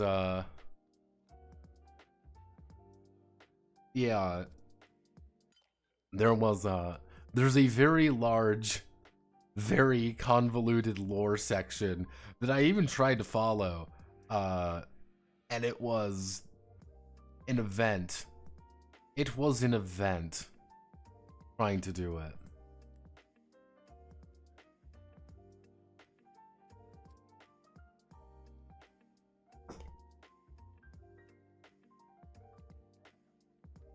Where's Waldo? Yeah, no, finding the idea behind the Dwarf Fortress map, it shouldn't be too complicated because we could probably use it. I believe it uses a variant of a D20 system, but it's just a lot of modifiers on top of that D20 system. Unironically, we could probably use D2000 for it pretty freaking easy. Yeah, D100, yeah, D2000. It would be a complete fucking flex to do that. But we could. We need to, yeah, we would need to change some things, but we could make it work because we would have all the skills we'd need, and all the skills would actually work. Especially with the edits that Metal Saviors is currently getting. Once Metal Saviors is done, we will do the SRD for it. I wonder if they'll ever make a TTRPG version of Baldur's Gate 3. I don't know if they'll ever do that. That convenient game that no one has ever tried before. Add the King of Dragon Pass. See, the weird thing is, like, you could get, like, you know, like King of Dragon Pass. It's like, the thing is, we would have to contact Chaosium here. This would just be Bay 12. This would just be Bay 12, and this would just be the Palworld people, you know, Palworld devs. Like, unironically, like, I don't think Chaosium would ever allow me to touch their their beautiful golden goose. But all I'm saying, Duncan actively tries to get the players to kill one another. See, the thing is, I would need to talk to Bay 12, and I would want to talk to Tarn first. I would send Tarn a message being like, yo, Tarn, it's me, your boy, your strongest warrior, Notepad Anon. Here's how I would do it. This is what I would do. Do you give me your blessing? And if they were like, yeah, go for it, I'd be like, yay, and then I would do it. If they were like, no, I'd be like, ah, and then kill myself. It's, as you can see, there's a few games in here that I need to, you know, go Keijo, center focus. There's a couple games in our wonderful world, in this yee ass world of ours. There's a few games. For free? I do everything for free, Halcyon. Come on. I entertain the masses for free. I am God's silliest clown. You should know this.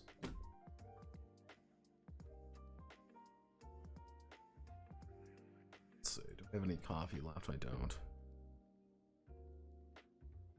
there anything we should do?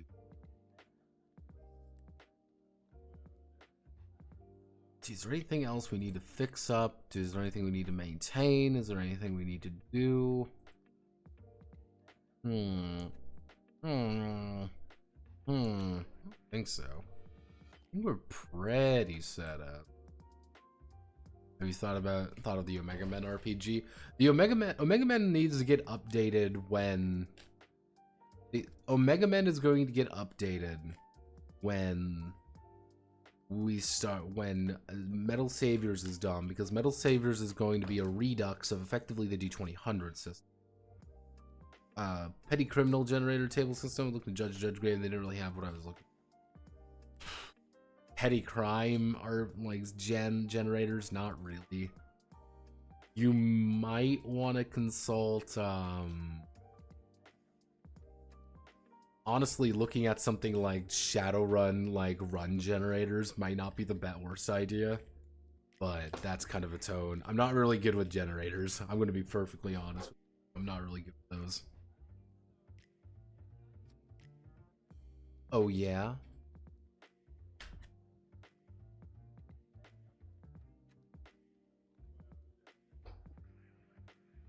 This specific genre design thing.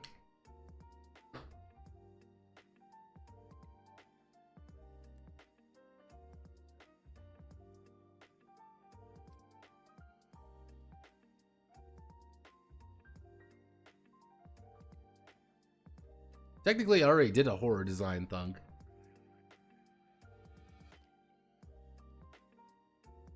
No one watched it.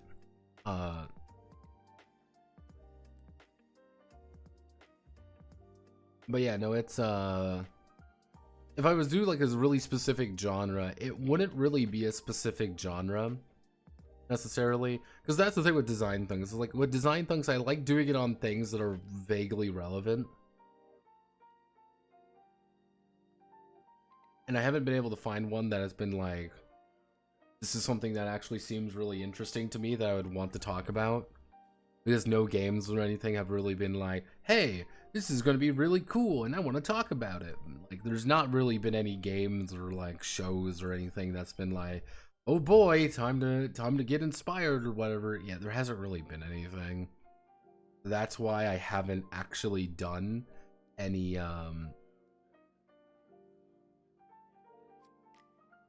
if you want to know why I haven't done any of those videos for a while, it's because I haven't been able to find a game that I really want.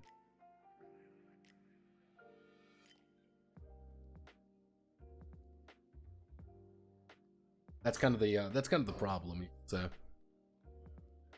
Helldivers is kind of, I wouldn't say Helldivers has fallen off, but Helldivers has definitely hit its equilibrium state. I knew it was going to hit its equilibrium state. I knew that. And there's nothing wrong with that. That's good, arguably. It's hit its equilibrium. It's still around, but it's not like the, for a while there, it was like, it's the largest game on Steam ever, and it was like, that's not really... Yeah, like, those games have kind of hit an equilibrium point, like, hell, let me do Helldiver 2. Like, yeah, it's kind of hit this nice, comfortable... It's hit a really nice, comfortable, around the 30, mid 30k, you know... Kind of that mid 30k numbers, just because it's been a few months from its like initial release, now big and popular it was. The PSN fiasco did not help. I'm gonna say that right now, and it'll probably my guess is that it's going to peter off to about probably 15 by the end of it. And what I mean by this is not a bad thing. This is just people get tired of games. And because people get tired of games, they just do. They just change it. Lethal Company is kind of the same way. Like, it's pretty consistent right now. You kind of notice there's these ups and downs, ups and downs, ups and downs, ups and downs. It's again, but not at its peak anymore. It's kind of hit its nice little equilibrium. It's not a... There are people who really like the game. They're constantly updating it, I know. Especially when it comes to like the mod scene, they're gonna keep doing the mod scene stuff. You know, that's not too, you know, like, oh wow. It's always funny when people say, oh no, 90% of people have stopped playing Lethal Company because, like, yeah, it was a fad game. Not gonna lie, it was a fad game. And there's a lot of people who bought it and a lot of people who played it that were playing it because it was a...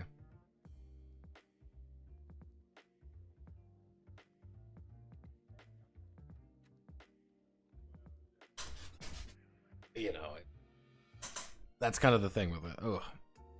When will you do? When will you update Monster Girl Adventures? God, don't remind me. That's I don't know. MGA is such a weird game. It has such a weird history behind it that I don't know if I ever would. If I were to update MGA, I would need to... There would need to be a good reason to update MGA, if that makes sense. There would need to be a really good reason. And I don't know if there's a good reason to. So that's kind of the situation there. For those wondering what he's talking about, he's talking about... Monster Girl Adventures, specifically this one, the Remonstered Edition. I might PDF it though. New Monster Girl just dropped, which was it? Let's see.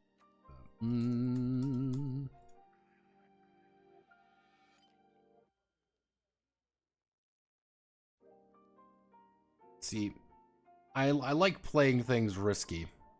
I'm playing things a little risky bisky. Play it for the we're playing on the let's see, do we got any... What's new? Do we got anyone new?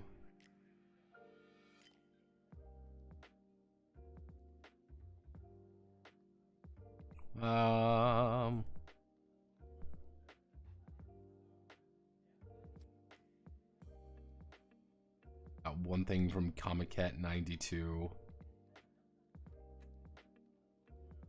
Nothing too extreme. Not clicking.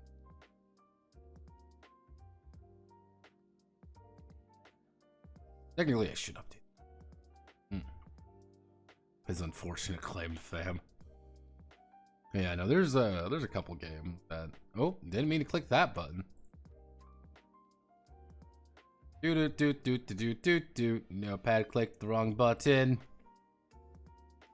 Yeah. Yeah, there's MGA. There's a few games that I would want to go over that I would like to fix up, but it's just kind of like, okay. I am making a I'm going to be making an active effort to attempt to fix up some older games.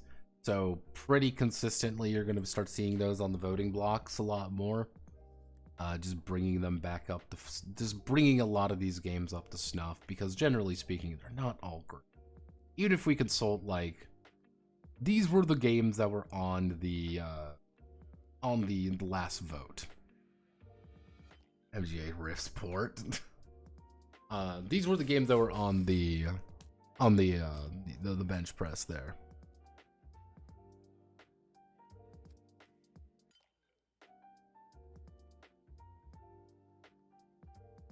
The video. I thought that was his 20+ hours of video essays on a lesbian PBTA game.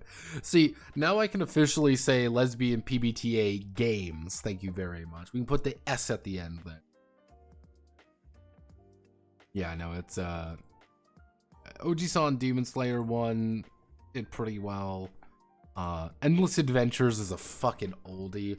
Like, the problem with Endless Adventures, here's the thing with the Endless franchise. The Endless franchise is dead.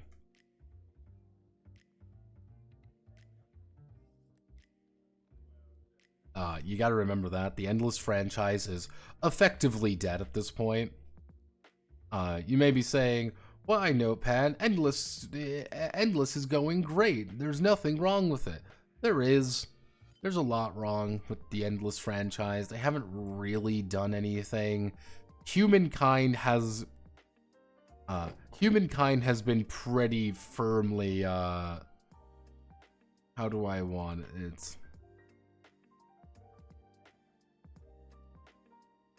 humankind has pretty firmly found itself as the ass of a lot of jokes, and it's kind of regulated. It has unfortunately been somewhat regulated to the bin of not great. A contender who failed. Let's just say that it was a contender who did not beat the Civilization 6 death. The weird one was, as well as, this is the latest entry to the Endless franchise, actually, which is Endless Dungeon. Hence why Dungeons and Dungeons and Dungeons and Dungeons.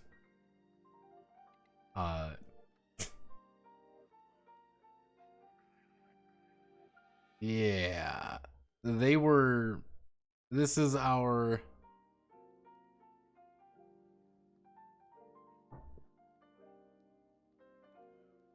Yeah.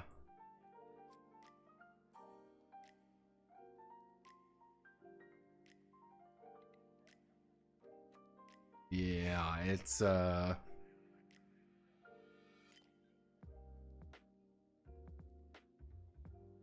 this is our latest Endless product, mixed, came out last year. Like, a couple of these, like, Amplitude is not doing great. Like, Amplitude is not exactly our, they're not exactly making dosh, let's just say that. Like, they've been kind of coasting off of, like, Endless Space 2, Endless Legends, and things like that, but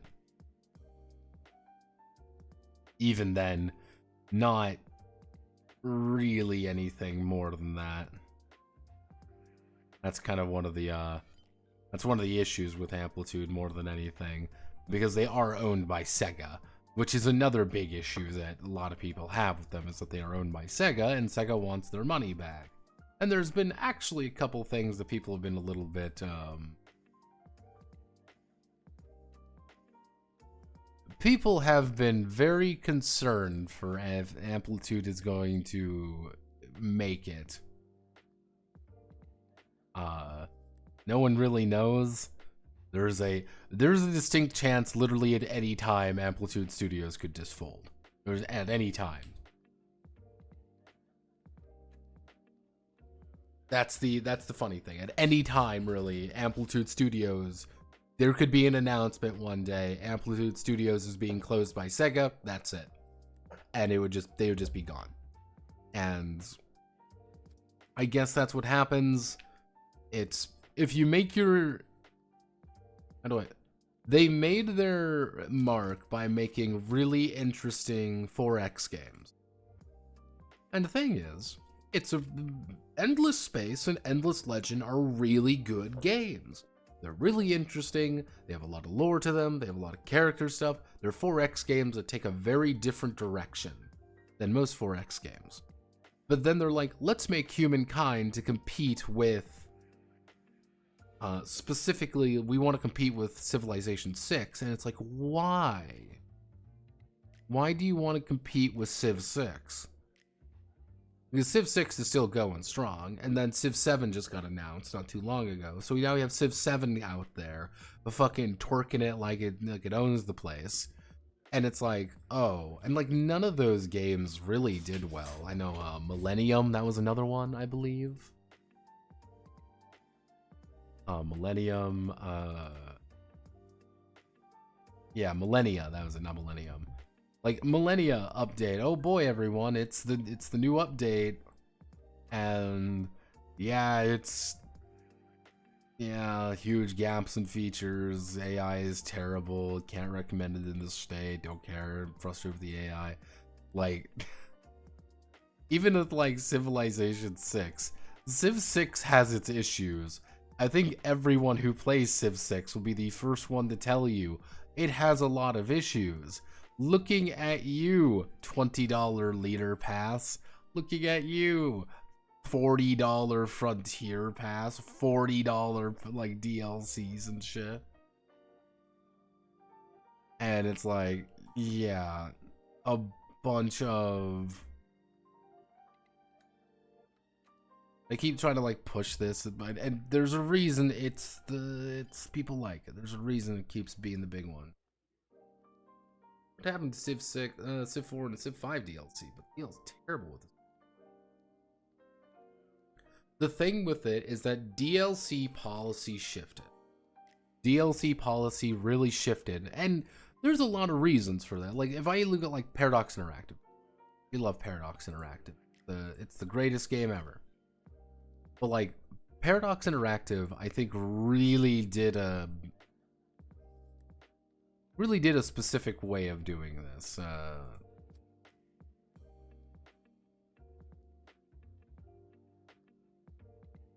Let's go to Steam real fast. So this is Paradox. This is Crusader Kings 3. Now the thing with Crusader Kings 3 is you have to pay $50 for the base game.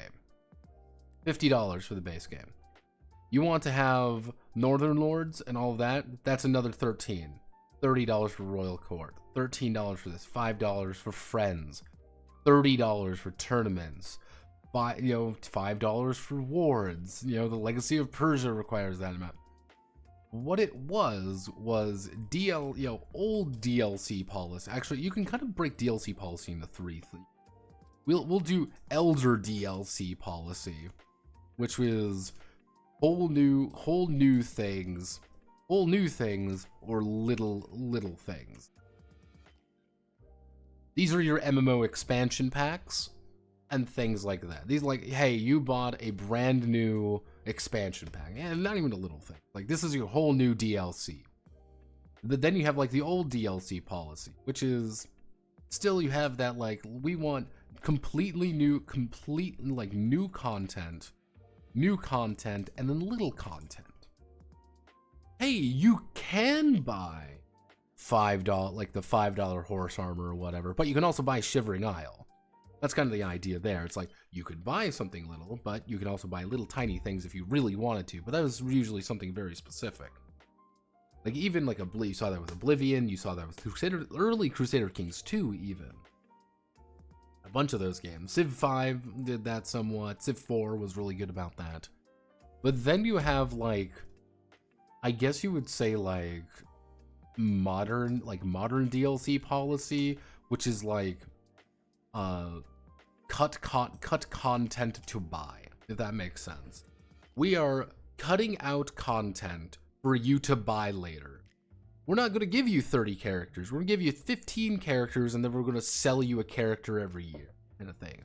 We're not going to give you this. We're not going to give you the option to play this. We're going to give you the option to play this after you buy this. After you buy this. That's kind of the idea. It's like, we are removing content for the sole reason to sell it to you later. No one liked this. Now we have like this weird like neo-modern DLC policy, which is like sell mandatory content. Like, that's the weird thing. Like, we're selling you mandatory content.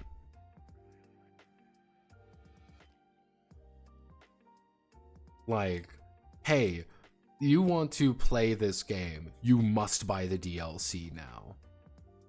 It's like, if you don't buy the DLC, the game doesn't work. Like, that's a big thing with like Paradox games now. Like, you gotta buy that, you gotta buy this, you gotta buy that, you gotta buy this. And it's, I think that was kind of the problem with things like Civ 6, is Civ 6 understood that it can sell you more of this stuff. It can sell you just stuff now. It's like, yeah, here's 3 liters plus, you know, plus new map, like a new map new map generation plus, you know, river fix. But you won't see it in there, but they'll be like, oh, in addition to all of this, we've also revamped the entire economy. Only if you buy the DLC, though. We've revamped the entire economy. And it's like, well, I have to buy the game. I have to buy this DLC now, because if I don't, the game doesn't fucking work properly at some point. That's kind of the idea. That's what they want to do. They want to sell you shit that you need, so you have to buy it. And I think gacha games in general are part of a very splinter of that old way of doing things. Of, you know, the loot box era. Hey, do you want something little? Well, just roll the dice. Well, you get one free every day, but you spend $5, you get another one for free. Hey, you want another one for free? You want another box to open? You want another pull on the slot machine? Well, I mean, just $5. $5 isn't a lot. It's actually a really devious way of doing things. And I'm going to always... Here's the thing. Spending $20 hurts. In any situation, spending $20, it's painful. You spend $20 on anything, you feel like you have been fucking stabbed. You spend $2 on something, who cares? $2, it's just $2, right? It's just $2. You spend $2 10 times in a day, though, you spent $20, but it doesn't feel like that. That's gacha game logic. That's gacha game logic in a nutshell. They want you to spend $1.99 20 times. They don't want to give you, oh, well, you can buy this thing for $20. They don't want you to do that. They want you to spend, well, $1.99. But if you spend $1.99 50 times, congratulations, you've given them $100. Yeah, you break the mental barrier. Like, a huge purchase is like, Yeah, and the thing with like Steam sales is like, I can guarantee you people spend way more money on games during a Steam sale than they will during the entirety rest of the year. Well, it's on sale. I'm getting such a good deal out of it. So I'm going to spend more money. I'm going to spend a lot of things. Because here's the thing. They can afford $60 because Crusader Kings 3 has been out for 4 years. Crusader Kings 3 is a 4-year-old game. In another world, in a couple years ago, it would have gone down in price about twice at this point. It would probably be about $20. But every single year it goes 60-70% on sale. They're making money on Crusader Kings 3 gets new players every year. And that's new money, but hey, you gotta buy the DLC. And even if you want to get the Crusader Kings 3 collection, that's $80. And that's $80 because you spent, you know, fucking how much is the fucking, like, I guess this is free, I guess. Hopefully it's free.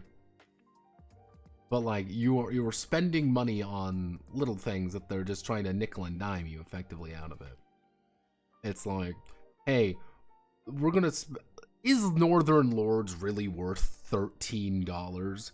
No, it's probably not. It's probably worth $5 at best. But hey, it's 50% off, right? Hey, is the ability to have friends worth $5 fucking dollars? No, it's not. It's not worth $5. But it's 50% off, so you should better buy it, because if you don't, the game stops working. Like Warhammer 3 is really bad. Like Warhammer's really bad about that too. Like Warhammer 3 has been out for about 2 years at this point, but you can't just buy Warhammer 3 anymore. You can't. You have to buy the entire Warhammer trilogy, and then you have to buy all of the... Yeah, you gotta buy all of these things. And that's on sale, mind you. On fucking sale. This is $176. And you don't even get all of the content, because you have to buy Warhammer 2 and you have to buy Warhammer 1. And hey, make sure to buy Blood for the Blood God 3. You know, the game that adds blood.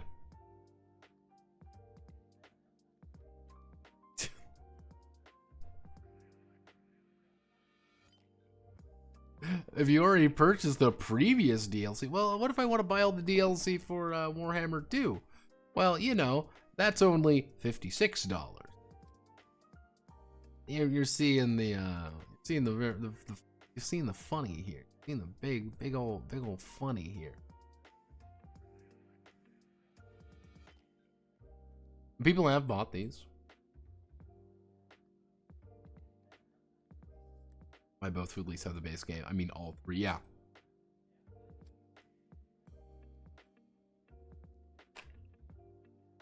It's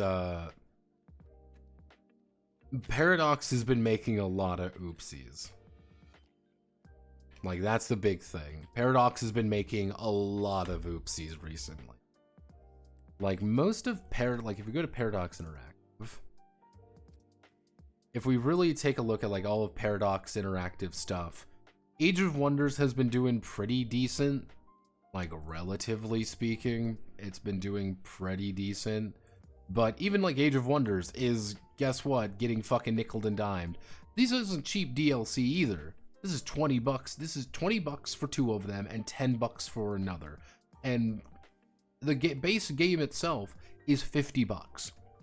If you want to buy everything at full price, that's $50, $70, $90, about $110 to buy everything. Like we're nickel and diming. Victoria 3, I actually bought Victoria 3 because they had the big sale for everything.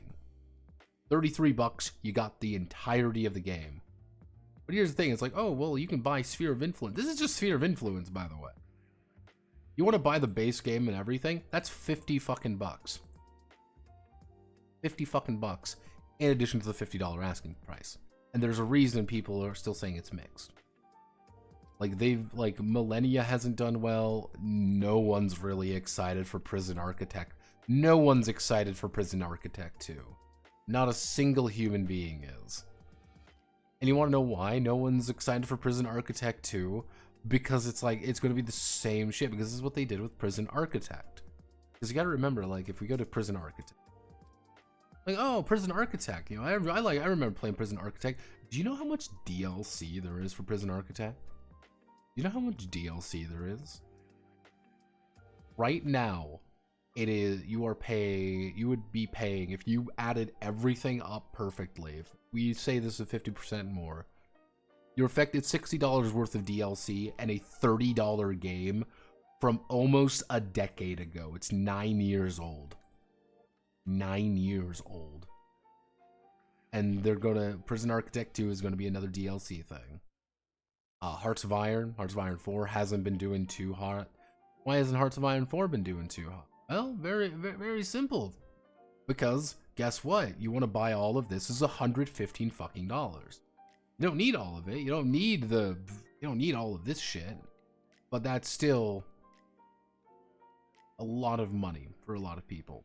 And these are DLCs that are making the game work. Especially when you get things like Trial of Allegiance, which people are really mad about. Yeah, it's like, hey, Road 56 exists. Hey, why are we buying this at this point? Paradox has... The thing is, as of right now, Paradox, like even fucking City Skylines 2 hasn't been doing well. Like, the big thing with Paradox is that Paradox has positioned itself as the only people doing these kind of games.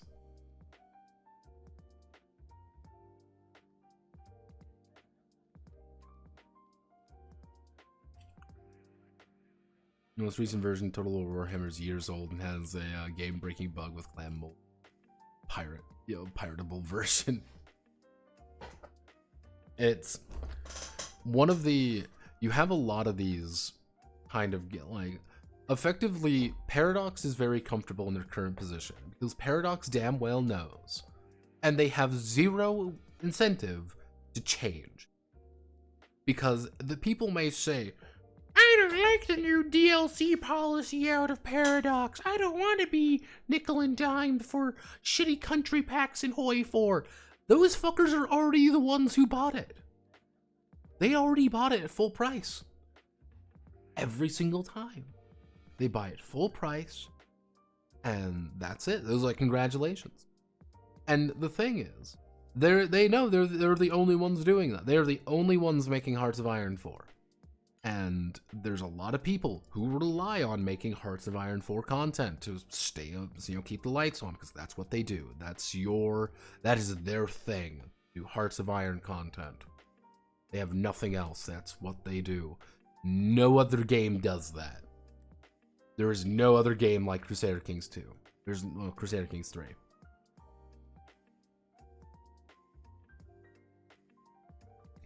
And Paradox is really resting on its laurels, and it knows it's resting on its laurels, and it's trying to make new things, and it just doesn't work.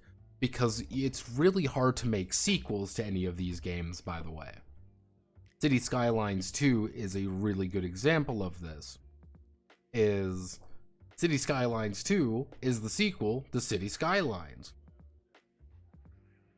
This is a problem. You want to know why this is a problem? Because City Skylines exists.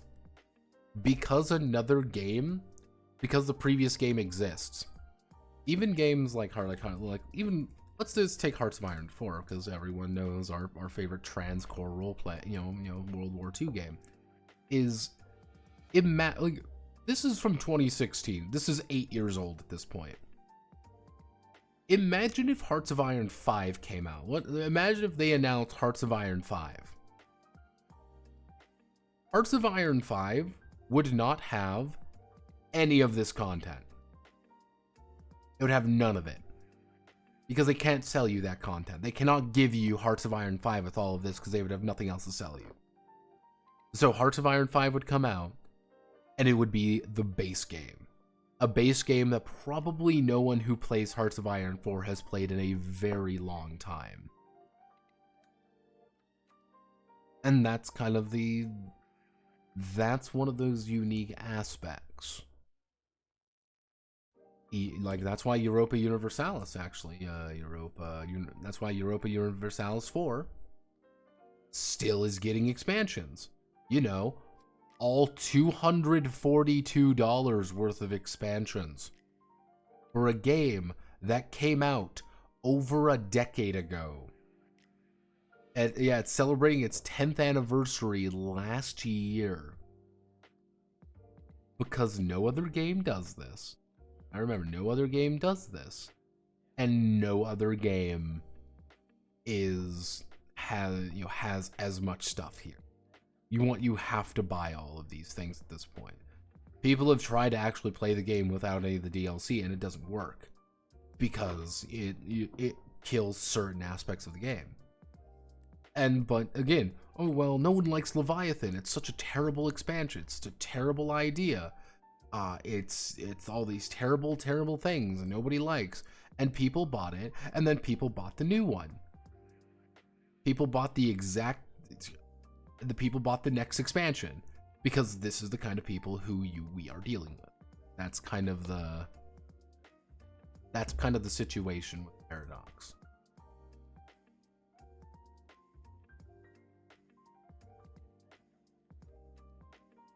Hey, yeah, Terraria, Stardew Valley guys keep releasing major updates for free. Yeah. That's like the big thing with like Terraria, Stardew Valley. They keep releasing big updates for free, and that's just how it is. Paradox knows it has a trapped audience. If Terraria decided to make 90% of the content behind paywalls, people would go to other games than Terraria.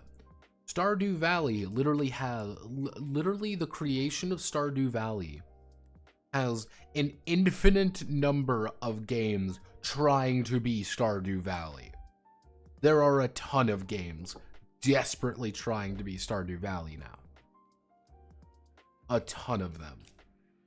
Fucking Pippa was talking about one actually. Let me see if I can bring it up. Pippa, give me your gold check. Pippa, where's your gold check? Pippa.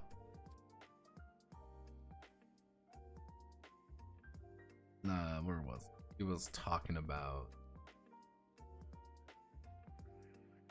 It was like it was like about fairies or something.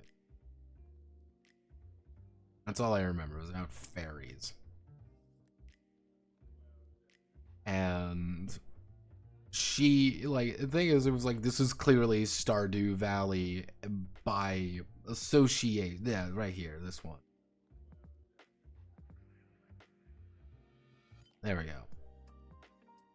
Like, yeah, it's trying to be Stardew Valley with a different way of doing things, obviously, but it's like, hey, I want to, you can marry a bunch of people.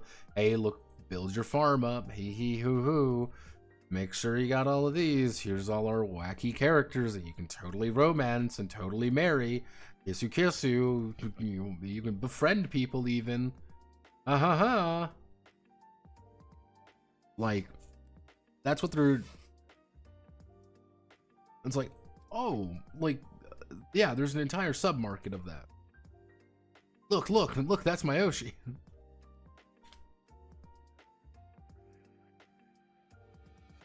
Hobby game, yeah, comfy games, but like Paradox does really have a monopoly on autism simulators. Let's just call a spade a spade. They have a monopoly on autism simulator because they have the name, they have the look, they have the engine, they have a lot of things into it, and they are remarkably complicated games. I'm not gonna lie. There are games who have tried to do Crusader Kings to various degrees of success. Sometimes they look janky, sometimes they are very weird and very esoteric. And it's like, oh wow, look, turns out the guys who were able to do this are really good at doing their job, huh? I wonder why they keep being able to exploit people. Though I will say, if there was a company who popped up tomorrow and revealed a game that was effectively Hearts of Iron 4 with a bunch of different cool things, a bunch of different features, with all of the cool definitely not focus trees or whatever, and a bunch of things like there, and it's a really exciting combat game, I think there would be people who would shift over. Especially if you kept handing out free DLC for it. They're like, hey, we want to do this. Hey, we want to do that. That's why it was kind of there's a couple people who decided to like just go like take their mods to the next level. I'm surprised the Kaiserreich people haven't. I don't know if any of you know about Kaiserreich, but like I'm surprised Kaiserreich has not tried to make their own game. I know they were floating that idea around for about 5 minutes. And then it's just like, okay, I'm like, are you gonna, like, they could, again, at this point, they could probably make their own game, or you have like then you have like TNO. Like, TNO is quite literally a visual novel running in the Hearts of Iron 4 engine. It is a visual novel with Hearts of Iron 4 within the engine. And you're like, that sounds retarded, and like that sounds like the worst thing ever, but it's true. That's just what this game actually is. And there's a couple other mods like this that I'm like, I'm surprised they haven't attempted to make their own thing. I'm surprised a lot of these guys haven't. I know the guy who made the World War One mod. It was Wire? No, it wasn't Beyond the Wire. It was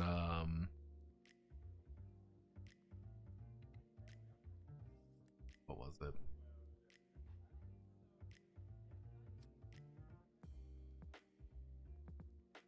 Is it Western Front? Yeah, this one. This is actually by the guy who made the original, I believe anyway. He was by the guy who made the original World War One mod for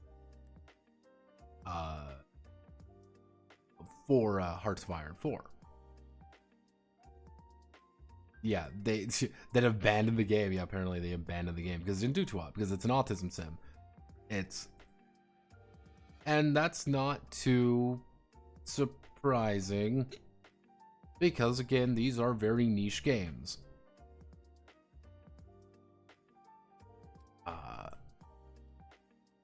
Oh yeah, this is Ghost Ship. This is Deep Rock Galactic. They're popping up tomorrow, by the way. But yeah, no, like, but yeah, no, it's there's no incentive to change their current policy unless there is if there is a catastrophic failure. Then I think we're going to start seeing DLC policy changes. Warhammer 3 had a big issue recently. It was the big fiasco, Creative Assembly, bunch of bad things. It was a shit show. Everyone was just everyone was mad, and it was like, fine, okay, you know what? We're reassessing how we do things. Pharaoh was a kind of a big wake up call for them as well. Because I think a lot of people want an actual Total War game again, but the problem is Total War Warhammer is so big. I do not think we will ever see another Total War. Unironically, I do not think we will ever see another historical Total War game. But why, Notepad? Why would we never see a brand new Total War game? Because they have no reason. Paradox canceled their Sims. Paradox canceled the Sims clone game because I can guarantee you it was not where it needed to be at the time there, and they could not delay it. They're like, nope, we're gonna sink too much money into this for the possibility of it failing. Because The Sims exists. And they realized Millennia didn't do very well. They probably realized it was not going to do well, because for some reason, Paradox has been in this weird state where they're like, we need to make games, and we need to fund games that are directly competing with another. We need to make Millennia to compete with Civ 6. Why? Why do you need to do that? Well, because we need to. We want to find Life by You that could directly compete with The Sims 4. Why? Why do you want to do that? Well, because we need to. And it's like, they do actually have other games that they support somewhat, but not really that actively, because they need to make big money. They need to make Hoi money. They need to... Yeah, they're a publisher. Yeah, and that's why a lot of the games, if you've really noticed, games published by Paradox Interactive, a lot of them don't do too hot. Because what happens is this game isn't making, the money we want it to make. Because Paradox is a big company now. Paradox is a very big company, and that's, I think, one of the reasons why they don't really want to. They don't want to release Bloodlines. I don't think Bloodlines 2 is... I think Bloodlines 2 is going to come out, and it's going to be bad. I'll be the ones who made and published City Skylines. That one is a clone of Sin City and successful. Yeah, but then they brought out City Skylines 2, and that wasn't successful.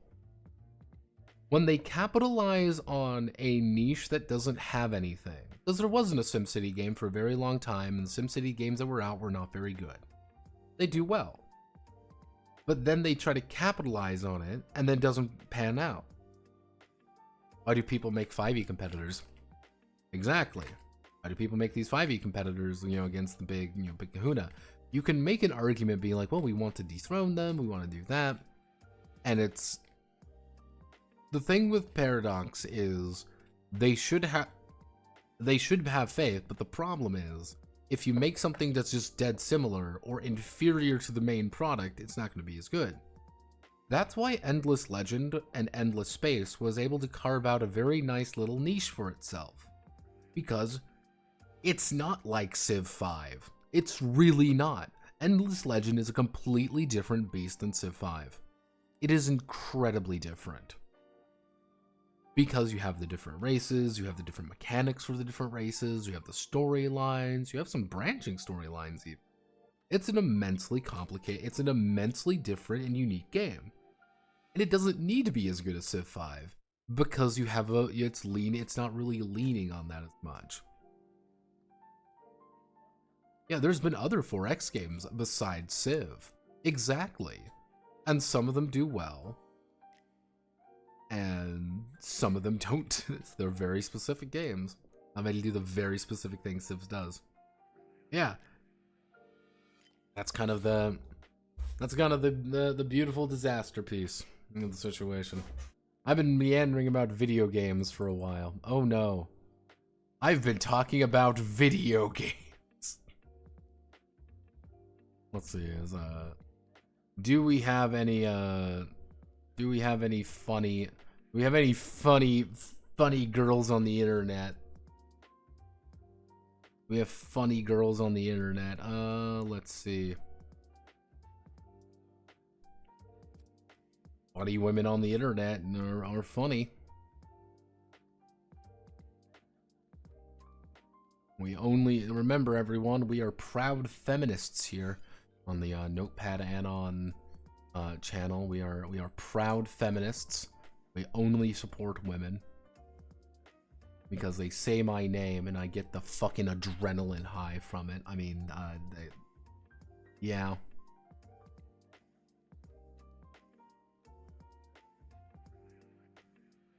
Let's see, do we have any...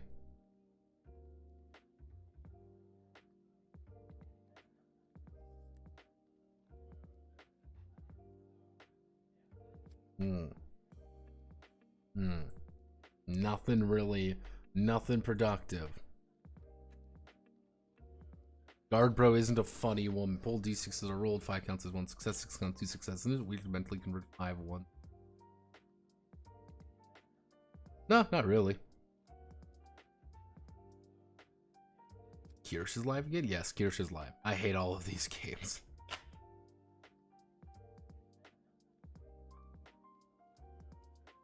Notepad takes the anti-Semitism quiz. I'll have you know. As a Semite myself. Let's see. Oh no. Nope, definitely not clicking on you. You are a danger creature. I am let's see. Huh. I don't know about the Union. I don't know if I can support that. Hollow Justice. Oh yeah, the new Hololive girls are... New Hollow... What's everyone's opinion on the new Hololive girls? I want to know. I'm curious. I want to know what everyone's opinion on the new Hololive girls are. I'm mixed. What about you? I don't know.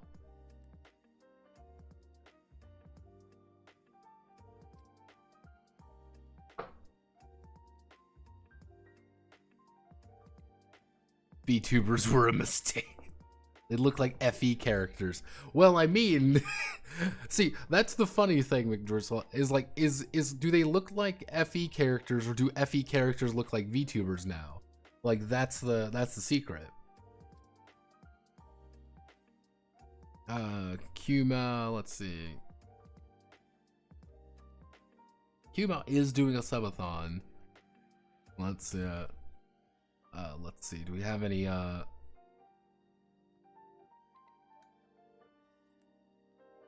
let's see, Ice Fox, Corpse, oh, Corpse is playing, Gyaru Fox, I mean, we got some more. I mean, there's gotta be, I don't want top channel. No, I don't want top channel. I don't want recommend for me. I want, give me some of that. I need to save them. You don't understand, I need to save them. Can't save them. What's the point? Gotta be someone. How do I fix them? I can fix them. Let's see. Kumo, yeah, Kumo is still here. She's the emergency option. She's like, all right.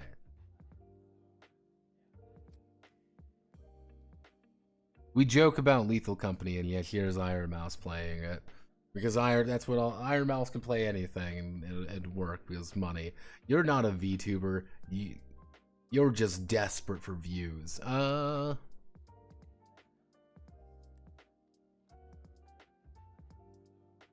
call me Carson. I love when people don't use tags correctly. It's my favorite aspect. Oh gee. Let's see. There's gotta be. What are you doing? Tell me, what are you doing? Yes. Shut up.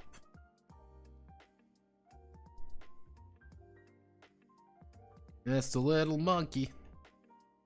Not a monkey. That looks, I don't like the look of these gachapon balls. These look like gacha balls in another way. That's scary. You like Mia. Just like Mia. You play Honkai Star Rail? I do not play Honkai Star Rail, thank you very much. I don't know about that. I don't like that. That woman wants to steal my... That woman is trying to steal something from me, and I don't know what. Let's... Let's fucking... The BET... We watch the BET Awards. Just... Do we wanna rate the BET Awards? That woman wants to eat you. Yeah, that woman wants to eat me, and that worries me, because I don't want to be devoured alive.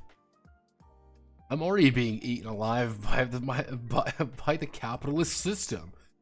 Sigurd and the bird are going. We do like Sigurd and the yeah. Wait, Mia's... Who are you? Ooh woo market. Metal pipe.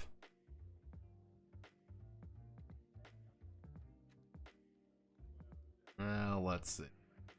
It seems she's playing. Let's see. What are you playing exactly? You were playing, I believe, Roblox. This is some peak Roblox content.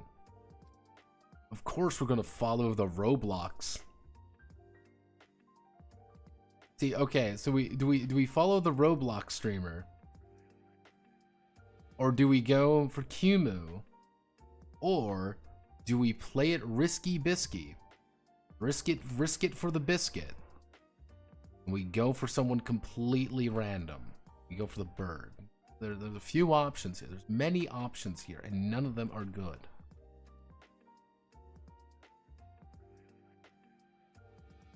Ah, God. I'll let you all decide. Who should we raid? Decide among yourselves. I have to move my dummy thick ass.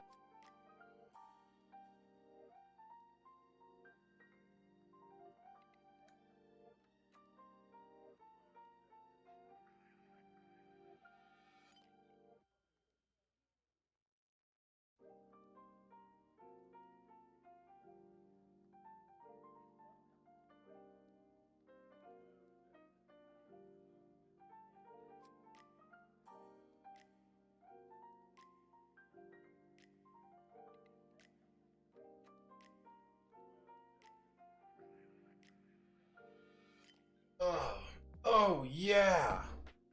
Oh yeah.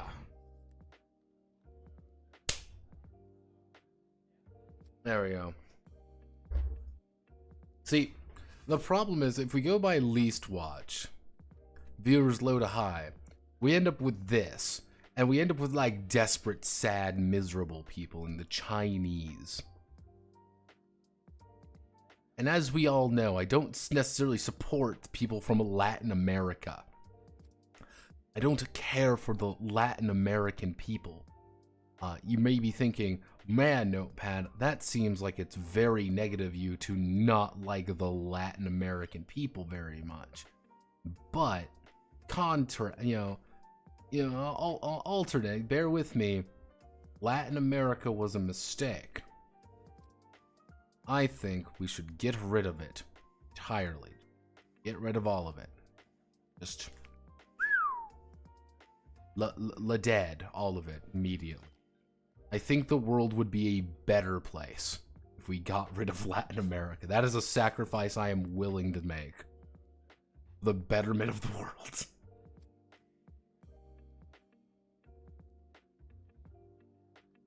Oh, Dice Queen. I actually know Dice Queen D. Even Uruguay, even Uruguay.